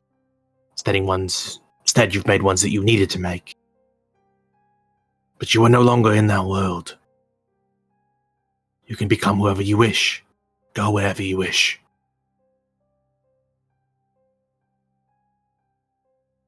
I suppose that will be a question to ponder.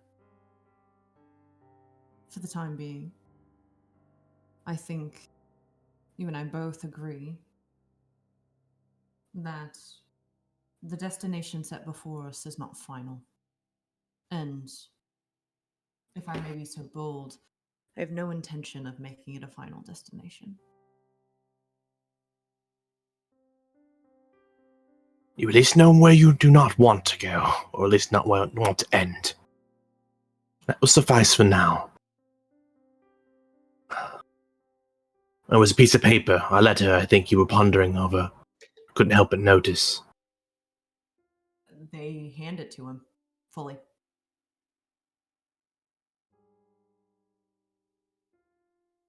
Is this family? That is certainly one way of putting it. He'll hand the piece of paper back.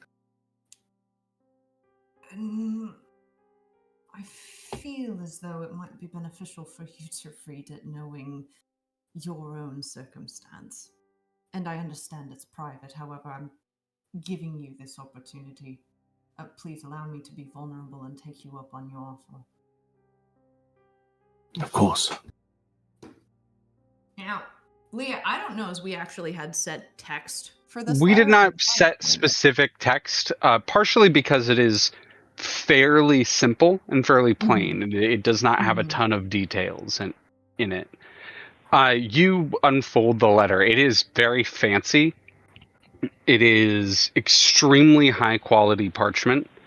It is written in gilded lettering, so just gold flecked, gold leafed.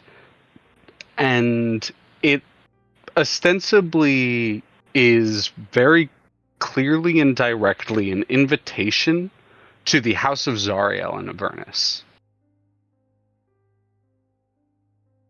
And it would go something along the lines of, to my honored kin and progeny, Vex Alibaster, I hereby invite you to a dinner, ball, and gathering within the High Manor of Zariel, within the first layer of Avernus, of the Hells of Avernus. I look forward to our eventual meeting. And there's just a cross, basically, put on the bottom, like a little X.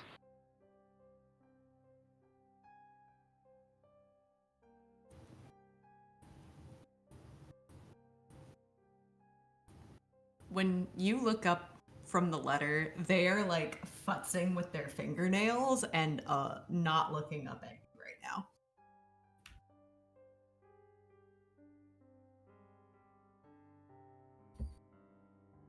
Your heritage. Are there questions or answers that you seek in this? To put it bluntly, yes. Considering the fact that it was made abundantly clear when I was living the wood that I was not like my kin there, and with no clear insight as to actual parentage, well, however many years ago, when you asked me if there was something I was looking for, and I never quite told you. I told you yes, but I never quite told you what it was. You'll have to forgive me. I did not keep this from you out of secrecy, but rather, of course, you understand we were focusing on other priorities. And given that this doesn't exactly have a timestamp on it, I felt it necessary to hold out. But if we are potentially heading towards Avernus at some point, given the lead that we were just given, Yes. would you have interest in following this lead? If the rest of you would not mind accompanying me, I think it would be in my personal best interest not to go wandering into a mousetrap. Then I shall certainly be at your side. I would imagine the others would say the same. That said, I would only wish to pursue this. Obviously, with us heading in that direction, it would be beneficial, I think, to be most useful in our time. And obviously, I don't wish to waste the time of the rest of our crew. However, I do feel as though if the opportunity were presented and the rest of the now trio now agreeable, I would, yes. Then it shall be done, Rex. I understand that this might present some conflicting feelings on your part, and of which, if that is the case, I do apologize. What do you mean? Well, my understanding about your issues with the hills and limbo and all that, I can't imagine that this is something that you're looking forward to. Oh shit, no, they're found coming! me. Oh no! Bad I've been news. found out. Bad Get- news, Thrash. The Inevitable's found us. I ain't gonna sugarcoat it. Take 120 force damage. Vex, I destroyed my home. There is nothing for me to return to. And while it was not my intention to do so, it is what happened. It was not taken from me. So while I am certainly one to relate to you and not being able to return any semblance of my past, I can only imagine the pain that you have to endure with something outside of your control taking that from you.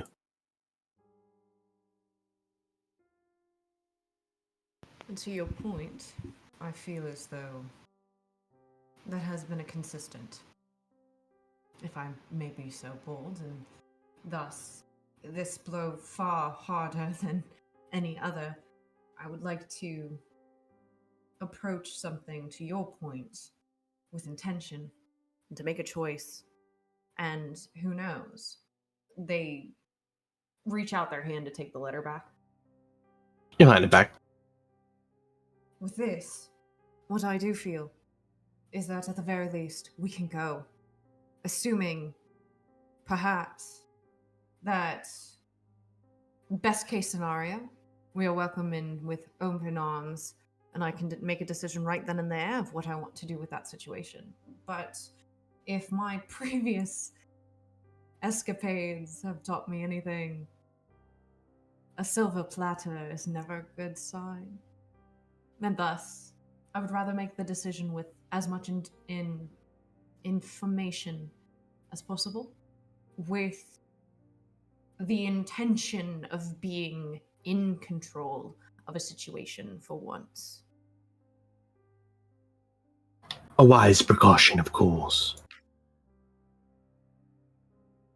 I apologize if I seem overly invested in this, but I have seen Githzerai, my own kin, far from limbo recently, so aside themselves with a lack of knowledge of who they are, what they want.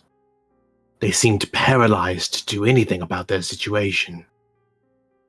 And yes, there were stimulants outside of their control, but that should not stop someone from acting on their own wills. And yet they did. And that puzzles me. I'm sure.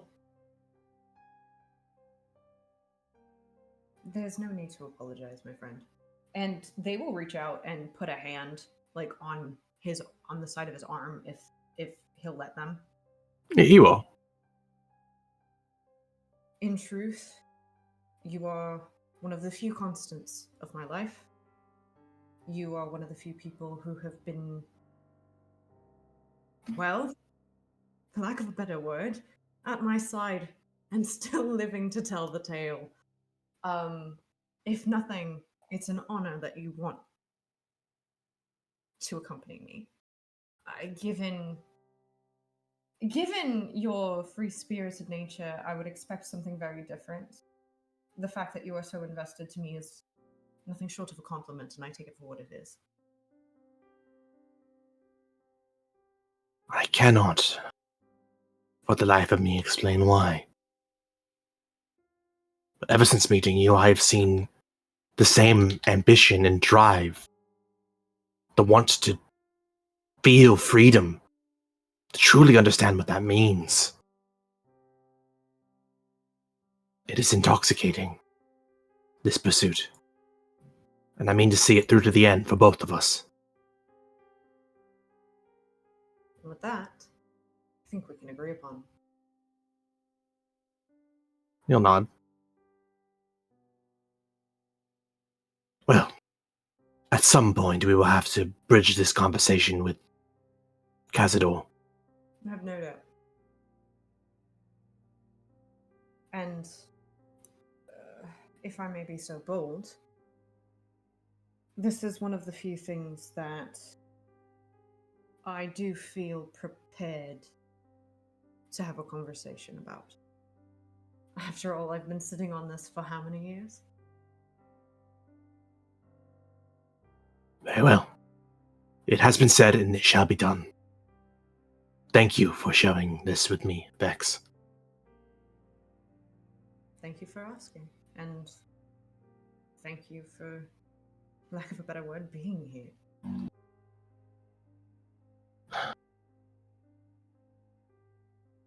Be it the whims of whatever fates withstanding, it is my will to always be there for you, Vex. And I hope you know it is returned in kind. I'm certainly... It's one of the few things I am certain of. They will nod. They will stand up. They will actually offer him a hand to, like, help him up. You'll take it. With that, I think it might be wise of us to check in on the rest of the others, see what they're up to. I do hope that that small creature hasn't made a big mess of the place. Meanwhile, one of the rooms is like completely black now. Yep. On the note of the ink, though, if I may, I do want to bother Kazador with something. Yeah, I was actually about to ask what Was the other everyone scene else done? is up to. Yeah, we're good. But yeah, I figured with the well, we'll talk about that later. They were wrapping up. But thank you, Gotcha. Vex and Xoruk, for that scene. Y'all get a hero point. Oh, thanks. Aw, shit. Very, very lovely, touching scene. But Citric, you said you wanted to do something with Rot? So as Xoruk and Vex leave the room, with Marsh still on their arms, Rod will approach Kazador. Kazador, Captain, You can how call should I me have it? Kazador. I wonder how many times Kazador, I'm going to have to do that. You should wear a name tag. I mean, how many more people do you plan on bringing into the crew? That is an excellent question. He looks a little bit stressed about that when asked. But what is it you need, Rod? Not just of you, both of you. You seem to be familiar with magic. Marsh dabble. was trying to draw something, and I don't know what it means. Marsh, They were your really- little friend. I know appearances may be deceiving, but they have when they get their mind into something, it's usually with a purpose. It's like if it's trying to express itself through a limited filter, and it only can get out so much. But so far, anything I've done following them seems to be for something. They brought me here. Hmm. It's just they were just now, once when we got separated, really intent into doing something. And they drew this sign on the floor. Might be just me worrying over nothing, but I can't shake the feeling that it's important. Could you show me this sign? Rod will put Marsh on the ground if they want to do it themselves. Marsh rushes over to the little levitation elevator and disappears up. Kazador will look at Rot, then look at Hakka, and then shrug and begin to follow him. Same. You follow. They're like not sprinting, but they are rushing towards the entrance to Tom. I've known and creatures with... disappear up the... Go ahead. Sorry. I'll finish my thought when you finish setting the scene. They just disappear up into the ship. That's all. I've known creatures with strange proclivities before. If you say there's something to all of this, I'll believe you. I just hope I'll be able to have some luck translating what he might be able to say to us. Again, they are not like this all the time. It's just as of late, getting here, just there seems to be a lot going on.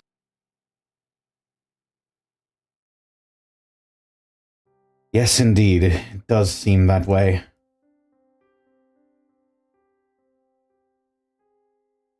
Really quickly, as those two disappear, what is Hakka up to? Oh, I'd follow. You're following? Okay. Three of you pop into Tom proper, and you see that while the trail of Ichor has been absorbed by the Nautiloid, Tom does not seem to have the same capabilities. And there is a little trail that seems to lead from the entrance exit back over towards where the original symbol was drawn, but there is an additional factor now. The white that I have now drawn are these little small white cap mushrooms that have popped out of the ichor that has been left there. Kazador raises an eyebrow. You said he drew something? This looks more like he grew something. In my experience, has Marsh done anything like this before? I don't think you've ever seen them quite so desperate to communicate. They seem to be desperate to getting what they want to say out. They are just probably trying everything they can. Kazador will scratch his chin and he'll just float along and examine the line and the mushrooms that are growing out of it and the symbol, most importantly. Yeah, it doesn't seem to be anything of note. It really is just like a line and it's kind of uneven and wavy. It doesn't seem to have really a pattern to it, almost just like a dotted line you'd see on a map kind of thing. Just a line that kind of weaves around the building and the room, or the ship and the rooms. You get to the symbol. The symbol is definitely intentional. It's three distinct spiral-like patterns with a little dot in the center. Marsh, as you come over, they look up at you and then they jump into the center. Does anything happen? Nope. Kazador will they just look at you, they jump into the center, they look back up at you, and they do like a well expression. Kazador will he's got sort of an amused grin on his face at this point. Just in spite of how weird and how cryptic this creature probably not intentionally is being, it is still amusing. He looks over at Hakka and is like, he shrugs again, he dusts off his robe and he clears his cape and he jumps into the center of the thing. You jump into the center of the thing. Nothing happens. There's no magic, but as you jump into the center of the thing, they almost Marsh seems to get kind of excited, then points at you and points at the aperture once more and begins slamming the open and close button again. Rod will move that way. Kazador, roll me an insight check with advantage. I think I might know where this is going, but I will roll this. You said insight? And yeah, insight. And you can feel free to give what you say you think or might be happening might influence what conclusions you draw, if that makes sense. I think maybe this creature is trying to draw a portal or a magic circle of some kind, and is using the apertures opening and closing to sort of indicate that this, whatever he's drawn, needs to be opened. But I will roll this insight. Yeah, roll the insight. An 11. You know what? Oh, Roll that got D4. hands.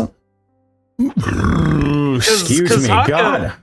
Hakka's curious about this, and also Hakka would kind of bemuse just out loud, just like, should I prepare like a legend lore spell or something? You can roll me an insight check as well. Oh boy, here I go. Insight. 24. God damn. So you say that out loud, Connor. Like Kazador is like, oh well, I think it might be some portal, and so you jump into it and you're looking. You're like, yeah, with the aperture. And Hakka, you then look back at the little trail, and you realize he led you back here along the trail, and led you to the thing, and then jumped into it, and got really excited when y'all like jumped into it and started slamming the thing. It does not seem to have the magic itself to open a portal, and like this doesn't seem to be some sort of runic magic or anything like that. You think that it's meant to be exactly what it seems like a map, as if this individual is trying to lead you to whatever this symbol is representing, and is trying to communicate that it is a door of some kind. And they're trying to communicate that this is some door of some kind. Hakka just explains everything you just said. A door, or you think Kazador's right. Portal. Like you do think it's a portal or something like that, but it is Door yeah. to the city of doors? He looks at Marsh quizzically. Shakes its head, but then taps at doesn't open, like not opening and closing, but taps at the ground, like at the portal once more.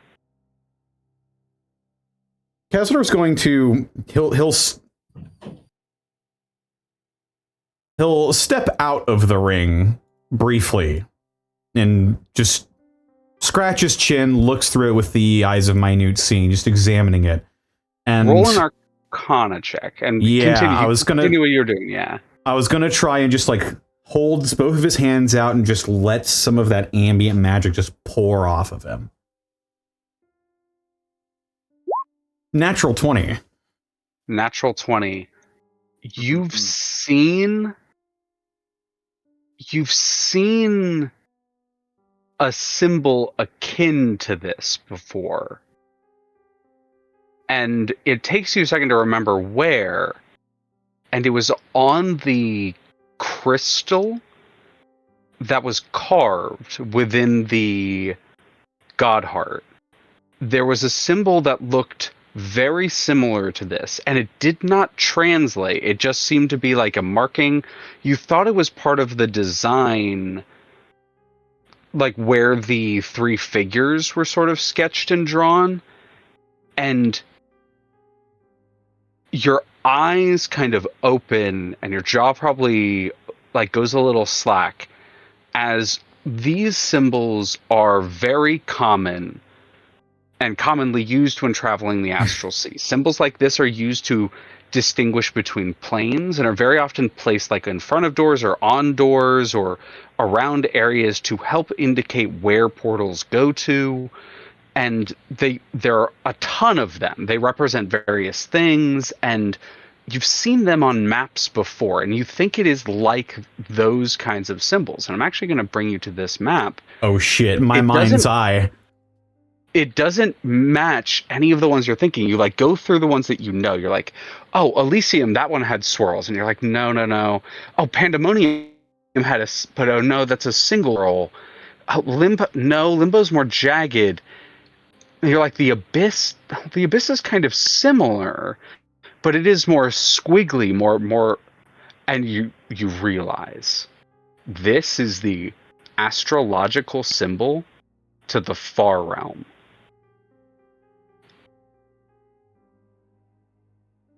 I think Kazador will just sort of... He was crouched down to look at the symbol. As he's looking forward, he just sharply stands. This is the far realms. Marsh, like, almost like goes crazy a little bit. Like, so it's like shaking your cloak a little bit and pointing, and like seems very, very excited by that. You want to go to the far realms? He's like nodding and like jumping up and down a little bit, and then points at Rot, and then points out of the ship.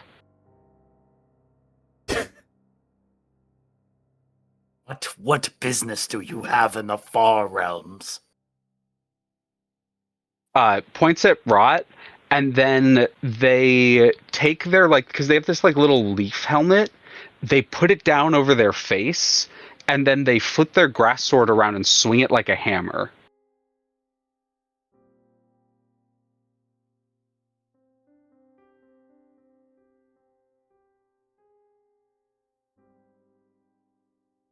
Kazador makes this face. Ah, yes, you know that picture of the very stressed out Elmo? It's that. God. I drew that shit years ago. God. It's at this point that y'all are having this realization that Xoruk and Vex finish their conversation. I really quickly want to check in. Vex, Xoruk, do y'all separate? Do y'all go find the rest of the party? What do y'all do? I think Beck said that we should go find the rest of the crew, so I imagine the first place we would go to is the bridge. Mm-hmm. There is a little bit of like psychic connection that, like, if you want, you can kind of almost ask the ship where people are, and it can kind of direct you. Just follow the remainder of the trail. Mm-hmm. And so I will say, after a short moment, y'all can find each other on the ship.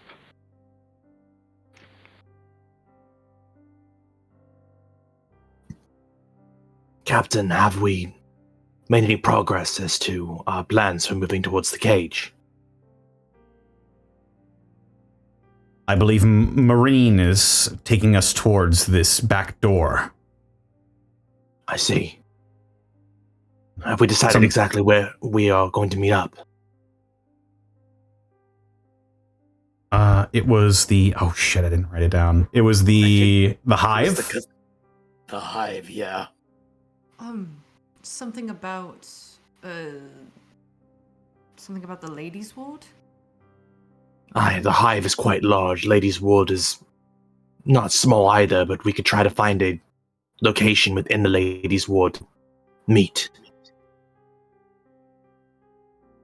If you have any Also, in mind, I would be... Vex. Have...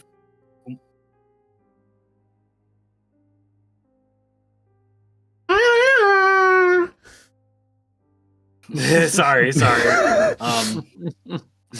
Xoruk, Vex, do you two know anything about the far realms? What do you want to know?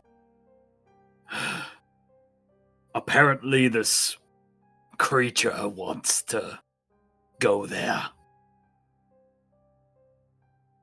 It seems like our little friend here is trying to show us this symbol. I believe it pertains to the far realms. So it wants to go to a place outside of normal existence. And do what? Wander around endlessly the void for all eternity? You see Marsh, in response to that, it jumps into the center and starts slashing all the little, like with its grass sword, starts slashing all the little mushrooms up. And it starts like smearing the symbol. There are things in the far realms that you want to destroy. Points at Kazador with the little grass sword. Is this related to the star spawn? Points at Rot, points at Xoruk, points at Hakka, points at Vex. Stabs the sword into the last little bit of ichor on the ground. Kazador is just, he's like, his hat is like sort of tilted up in the back of his head, and he's just like scratching the top of his head. I think I see.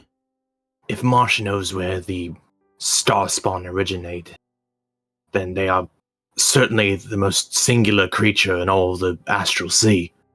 No one knows where they originate from. points at And- Rot.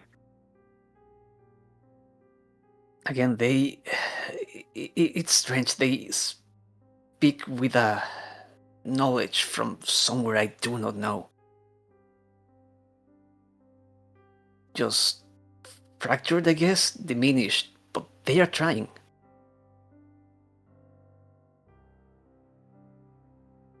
We have a lot on our plate right now. Wandering into the astral sea to fight something, vaguely, I rather doubt is high on our priority list.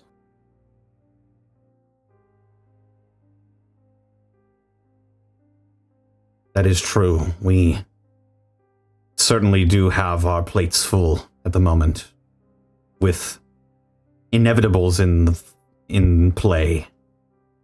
I'm not certain how much we can divert our course, at least not right now.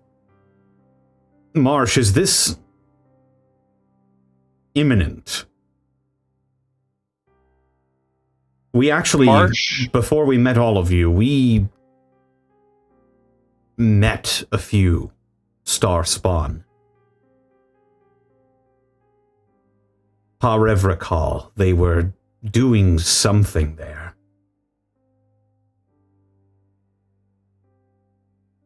Something related to the mirror. They're going to, like, swing the blade around a little bit, and then they're going to turn to Xoruk, and they are going to almost like tip the leaf helmet at you, and then they move up to Kazador and they take a knee, and they hold the little leaf sword up towards you.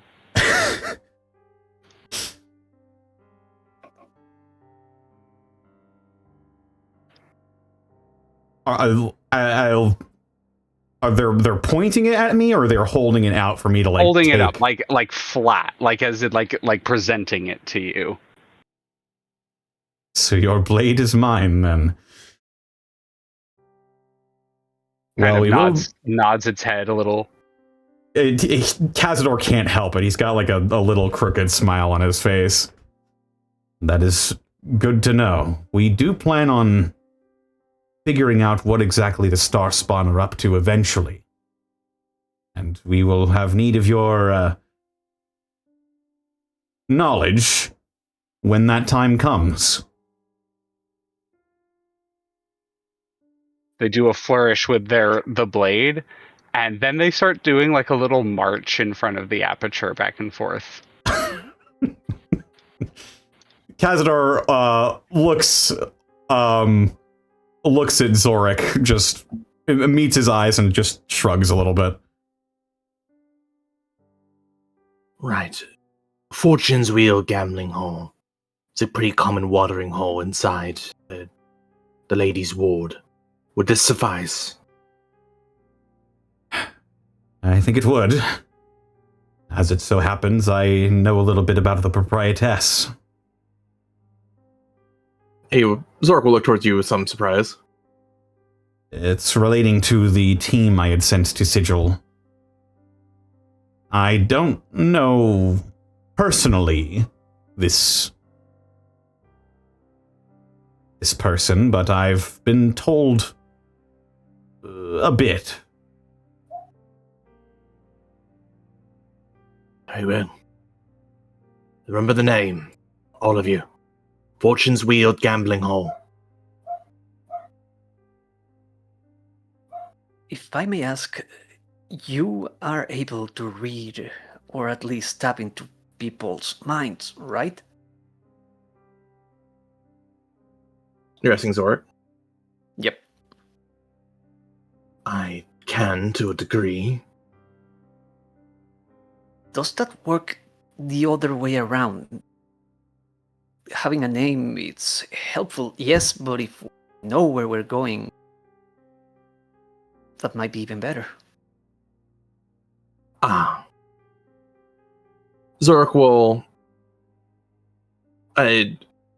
excuse himself for a moment before coming back with a canvas and kind of do a quick sketch painting, as it were, of the particular street in the sort of downtown area of the Temple District, the Ladies' Ward specifically, and kind of showcase what the building looks like. I will say Hey, all of you looking at this would have any advantage looking for this spot while you're in Sigil. Okay. Yeah. Yes, that is very helpful. Thank you. Thank you. He'll hand the painting over to Rot specifically. Rod will take it gently and excitedly.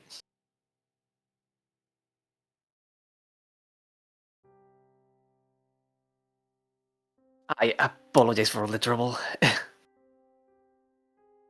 It's hardly your fault. We agreed to take you and march towards Sigil, potentially to meet with the Lady of Pain. If this creature does have information regarding the Starspawn or the Far Realms, I suppose it does make some sense that they may need to communicate it with the Lady of Pain.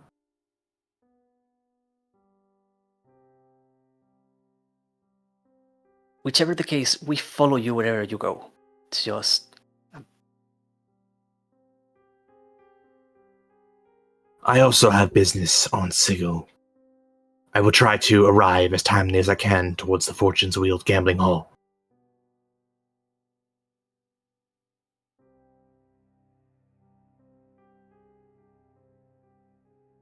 But if there is nothing else, I suppose I will retreat to finally find some sort of rest after this long day. Very well.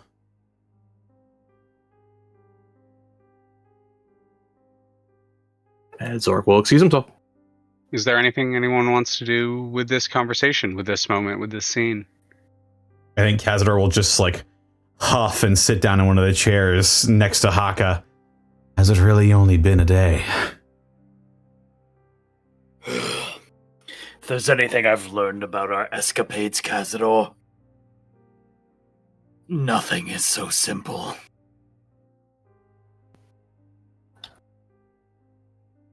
I think with that, everyone can mark a long rest, as for Hooray! several hours during this journey, you are unaccosted and unbothered, left to your own devices aboard the various ships under Kazador's purview.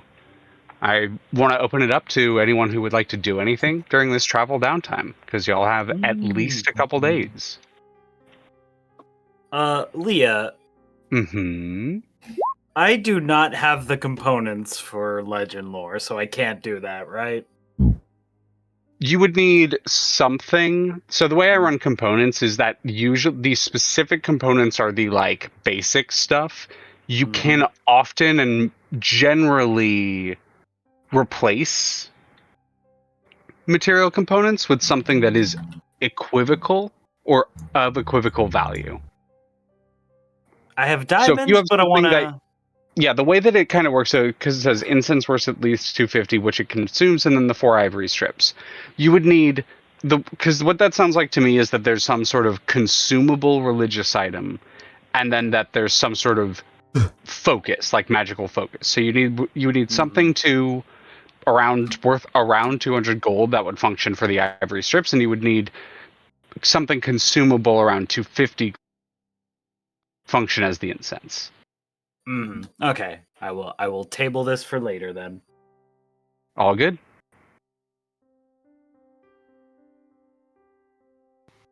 Going to go down the line really quickly. So Hakka, that is nothing for you. Nothing doing at the moment.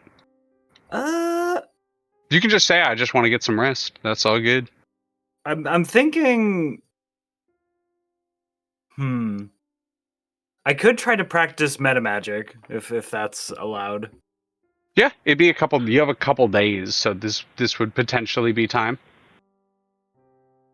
Yeah. If you're practicing metamagic, I'm going to have you roll a flat charisma check.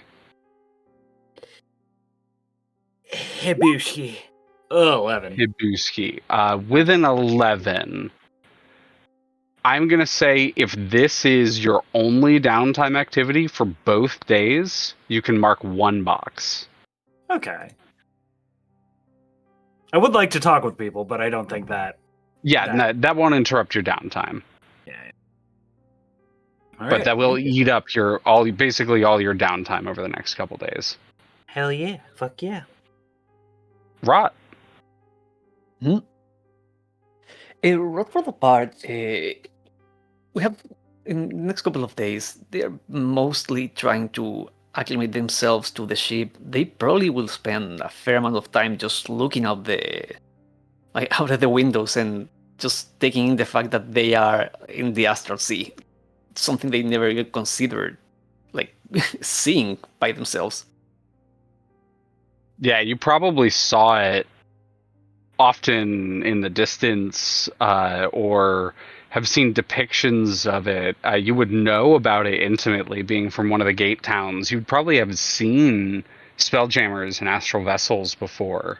But being out here, it's definitely different. There is such room, such freedom, such color, I think, is one of the big things you note.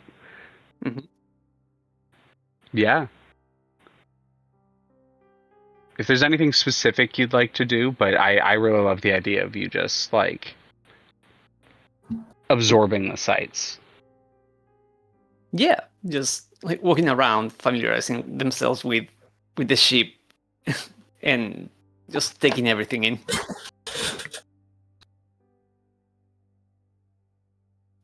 Vex, what about you?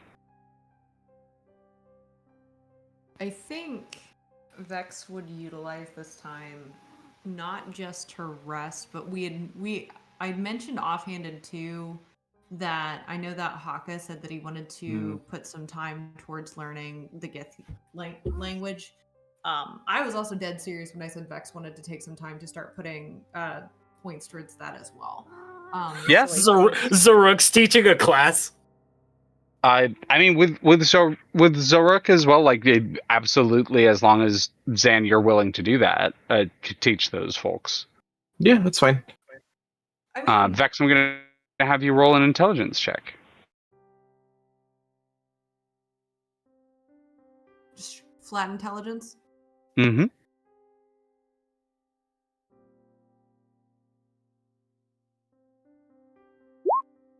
Oh! Yeah.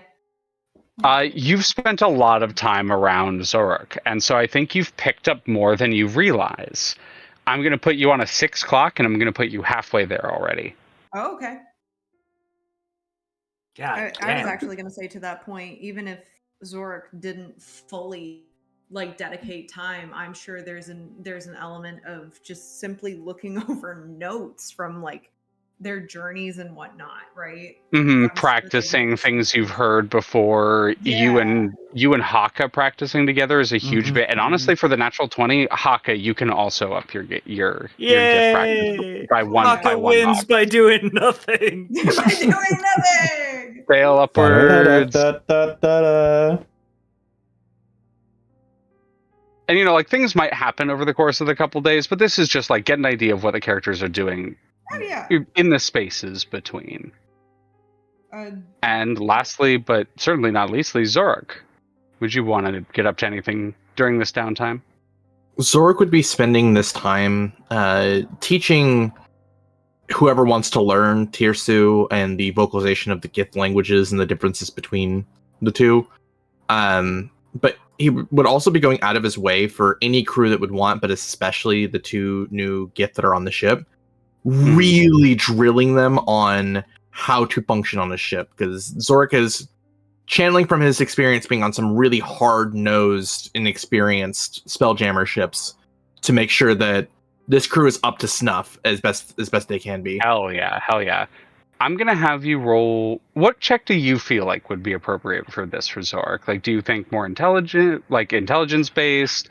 Do you think this is more like commanding, like an intimidation, or is this like more showing them what you're doing, like more of a practical? I think Xoruk would offer his insights specifically. Ooh, I like that a lot. Yeah. So roll an insight, because this is also kind of reading them as well, and like seeing what things help them. Like, because a lot of teaching is teaching to the person, not just teaching blankly. With a 26, Golly. the fortunate thing about about Inavri and Kinatal is that they have had mostly monastic experience. And so while their knowledge of ship life and equipment and activities is basically nothing, they are blank slates. They are very well disciplined. They're very well trained. They are very capable. They're very physically capable. And the two of them take to it rather well. I'm actually going to keep this as in my own personal notes. I'm going to keep a little progress bar for them. And training will improve how they are and like how well they do and their stats in regards to like how they would help the ship and what things they can do to help the ship. The benefits they offer. Right now they're just equipment, or right now not equipment. Right now they're just like laymen, like they do manual labor, but you're training them to be more specialized. Xoruk would also offer this training to Kazador, Hakka, Vex, and Rot, and Marsh if they're going to help as well. Yeah. No, Rob. If any of you come up with anything like offering like that, Rod would absolutely say yes. Kazador would also gladly accept this help, as he is still quite fresh and commanding a vessel of people. I love a lot of training montages with Xoruk, like Xoruk teaching people ship life, Xoruk teaching, like going over astral charts with Kazador and Marines, Xoruk going over Tirsu with Vex and Hakka. Does Xoruk do any like physical training, like working through like dagger exercises or like that sort of physical practice? Anyone who wants to maybe notice, Xoruk is spending way too much time not relaxing. Like it seems like he's constantly trying to find busy work to do. Whenever you're doing like physical training, like sparring or that kind of thing, Marsh is there and is practicing in the background. Whispers to Vex, just like, "Do you want me to cast Calm Emotions on him?" I don't know how he would take that. But you asked me if I wanted you to, and those are two very different questions.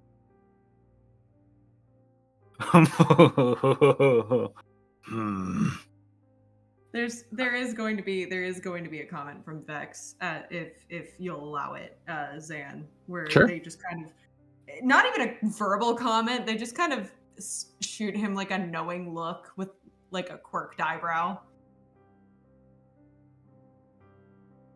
He will acknowledge that you're perceiving him, but offer no change to his current behavior. Okay, they will make a mental note of this.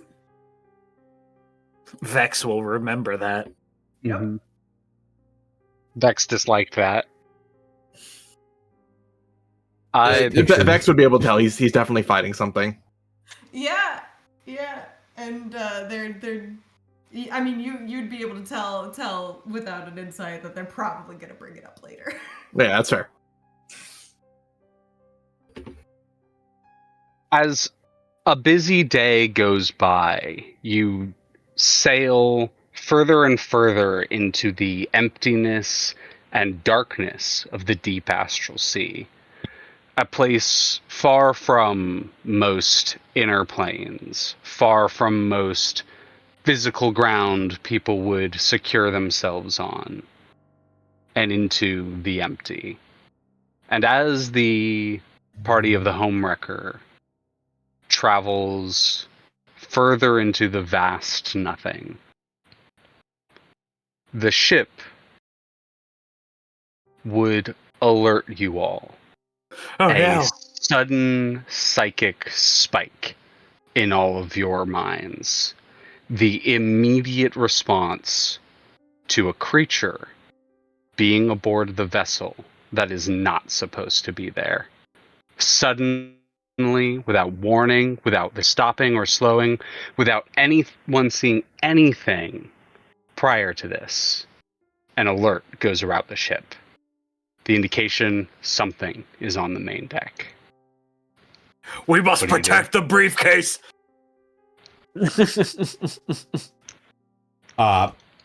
Immediately heading towards the main deck then. Yeah, We'll do the same. one by one, going up or down the various levitators heading through the sphinctors. A creature standing in the center of the deck, looking around, body seemingly made of shadow. A centaur-like form, but with the lower half kind of like a cat, and the upper half long and extended. A blank, warped, shadowy face turns towards you with two bright, piercing green eyes, cocks its head, and in a language that sounds like air being sucked through a vent, a creature addresses you all, but holds its hands up as if to come in peace, as the strange and alien form of a creature that looks quite like this Oh boy. comes into Have a little. What the fuck is comes that? into view. This is. And that is where we're going to Friend. pick up next time. Could you just briefly repeat what it said? I don't think It didn't say any words specifically. Oh, okay. It said in a language that sounds like air being sucked through a vent. It turns towards you and speaks aloud, but does not sound like anything you've ever heard before. Gotcha. Okay. I wasn't sure if whatever you said just got like eaten by the No, noise it gate or something. literally sounds. Gotcha. So he sounds like someone getting eaten by a noise gate. Yeah, to know. honestly. Oh, scroll down really quick so that Oh, photo. right. Yeah. Let me. Can I? so they can see. I don't think you can pull it up, but yeah, that is what it looks like. This is classic D&D art. It's actually from 4th edition. Classic Oh, damn. themed. Ooh. Ugh. Holy shit. Well. Another development on the KSS Homewrecker. A shadowy stowaway. I don't think they were stowaway. I think they just showed up. Well, they're stowing away now. They're on my ship without permission. I promise I will not waylay you. We will be in Sigil next session. I swear. This is not going to take forever. We're just going to do that little travel, but I'm excited to get to it. Sigil proper next session. Well, with shadowy stowaways and visions of the far realm accompanying our journey to the City of Doors. That's where we're going to pick up next time. Thank you so much for stopping by, everybody. This has been another fantastic episode. Thank you, Leah, so much for running. Of course. Thank y'all for joining me today. Yeah. Hope y'all were cool with a little bit more of a low key session. It could have been a lot less low key. That's for damn sure. It just didn't make any sense to get into a fight with Joe Arth right now, especially in the situation that we're in right now with Thrash. And we could get into a fight, but we've got inevitables on our tail. And I also have 2 spell slots. Yeah, y'all were at the end of a long day. Yeah. That was like one day. Goodness gracious. Well, it was one day post getting to the Gnosis cluster. Mm-hmm. So there was like another, I think, day and a half prior to that. But yeah, it was mostly one day after getting there. We're oddly close to real time, actually. There you go. Jam-packed day full of action and adventure. And we've got another one for you. Well, we'll talk about that. But for now, let's go ahead and go around the horn and de-introduce everybody. Starting with, I saw the name change, Leah, in the Discord. Aha! Oh. But let's start with TheropodArt. Where can they find you? What are you up to? Hi, hello, it's me, your boy, TheropodArt. Y'all can find me Blue Sky, Tumblr, for Affinity, all TheropodArt, Lizard Fun Bags if you want to see the naughty stuff. Over on my Twitch, TheropodArt as well. I'm painting Space Marines, I'm drawing commissions, I'm doing whatever. I'm doing a lot of stuff. It's Also, I have a little Etsy store. I have some stickers if you want to buy those. Hey. Also, if you don't want to pay for stickers, you could pay a lot more and get a commission, custom, fully drawn by yours truly, for the price of money. Yeah, Actual money. actual real money. So don't give me Canadian dollars. That's not real money. Then other than that, you can find me over here on Tuesdays, same bad time, same bad place for Vecna Eve of Ruin, and stay tuned for October over on the Unexpectables channel, because I can say Ravenloft's happening, right? Like, I mean, that's the assumption. yeah. So Ravenloft's happening. So keep your eyes open for that.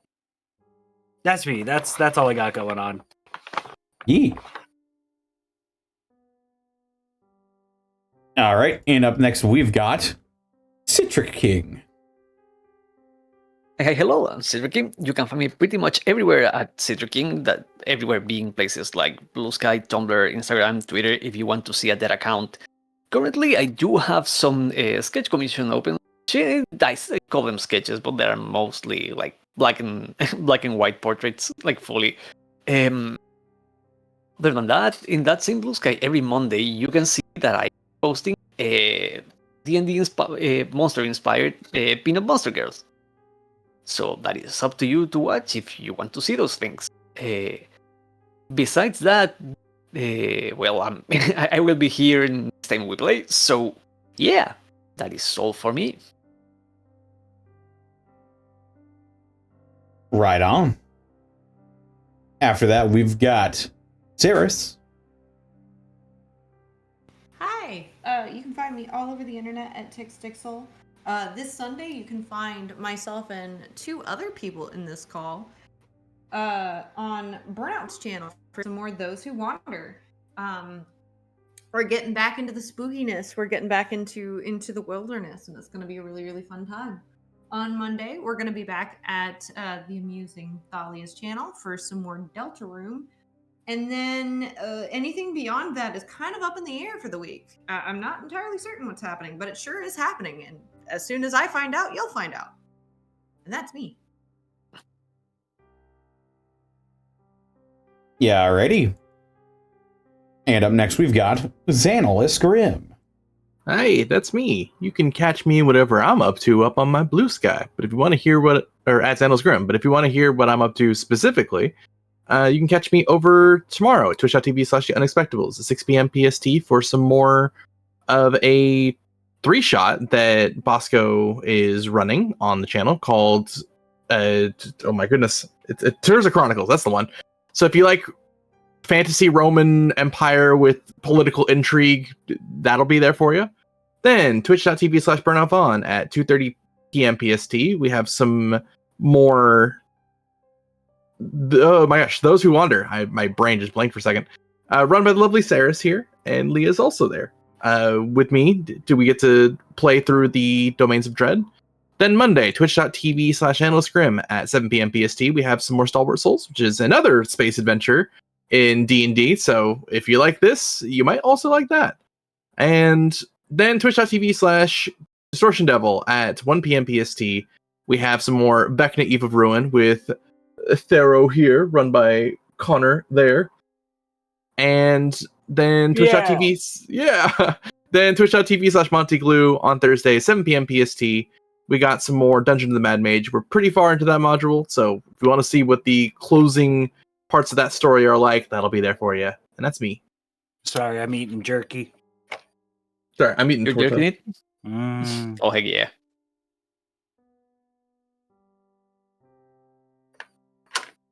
And of course, we couldn't do this all without our wonderful DM, Amusing Thalia. Hi, that is me. I am they. I do this on Fridays. You can come and follow me on my channel or my Blue Sky. I don't really Twitch, or sorry, I don't really Twitter. But go ahead and follow me if you want more TTRPG content and you're not getting enough from Zan, who you should already be following. But other than that, I am around and hanging out with friends on my channel on Mondays, on Vaughn's channel on Sundays, and on my channel / other channels in the future on Thursdays. But for now, find me here, find me there, find me anywhere. And you can also find Bones Coffee at Connor's house. Ooh. Yummers. Well, if anyone wants to come over to my house to have some Bones Coffee, they better use code DistortionDevil when they bring their own. BYOC, bring your own coffee. Bring your own coffee. We'll throw it in the we'll throw it in the Keurig. Or you can bring your own canned cold brew, or we can, you know, brew up a pot with all the fantastic selections. Cracking open a brewski, yeah, over at Bones. A cold brew. Yeah. BonesCoffee.com. Use code DistortionDevil and you can save 10 to 15% when you shop online. As well, check out Beard Sorcery. Beard Sorcery is the only brand I trust to help me maintain my luxurious facial whiskers. And if you or the bearded person in your life is after some beard hygiene products as well, or just general hygiene products, they got all sorts of stuff now. As well, they just re-released their official D&D scents. Oh, you've got the Mind Flayer Invasion, Owl Bear, and Displacer Beast scents. Official collaborations with Dungeons and Dragons. Back out of the vault. Get them now before they're gone for probably like a year or two. I don't know. Anyway. Ow. Yes, use code DistortionDevil when you shop online. You can save 10% on your order at beardsorcery.com. And as always, we couldn't do this week in, week out without bits and subs from viewers like you. Bits and subs.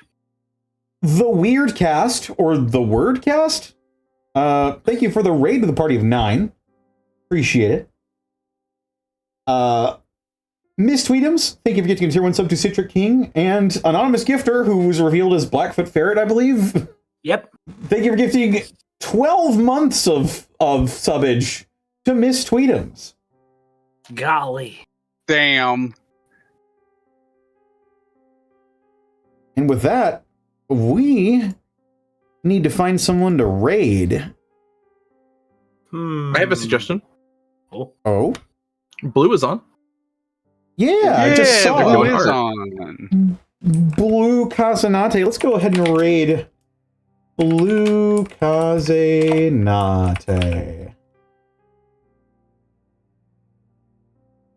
And what should our raid message be?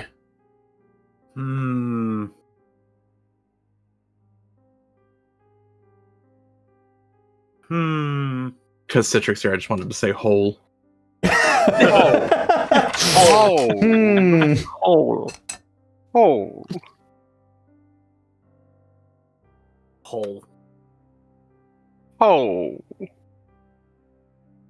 I mean, it sounds like that's what we're going with for the sake of ease. Okay. Whole. Hole. Hole. All right. Good night. Good night, everybody. Good night, everybody. I will see you in a little bit here for some Jackbox party packs. But for now, take care, everyone. Bye, everybody. Have a good night. Bye. Bye.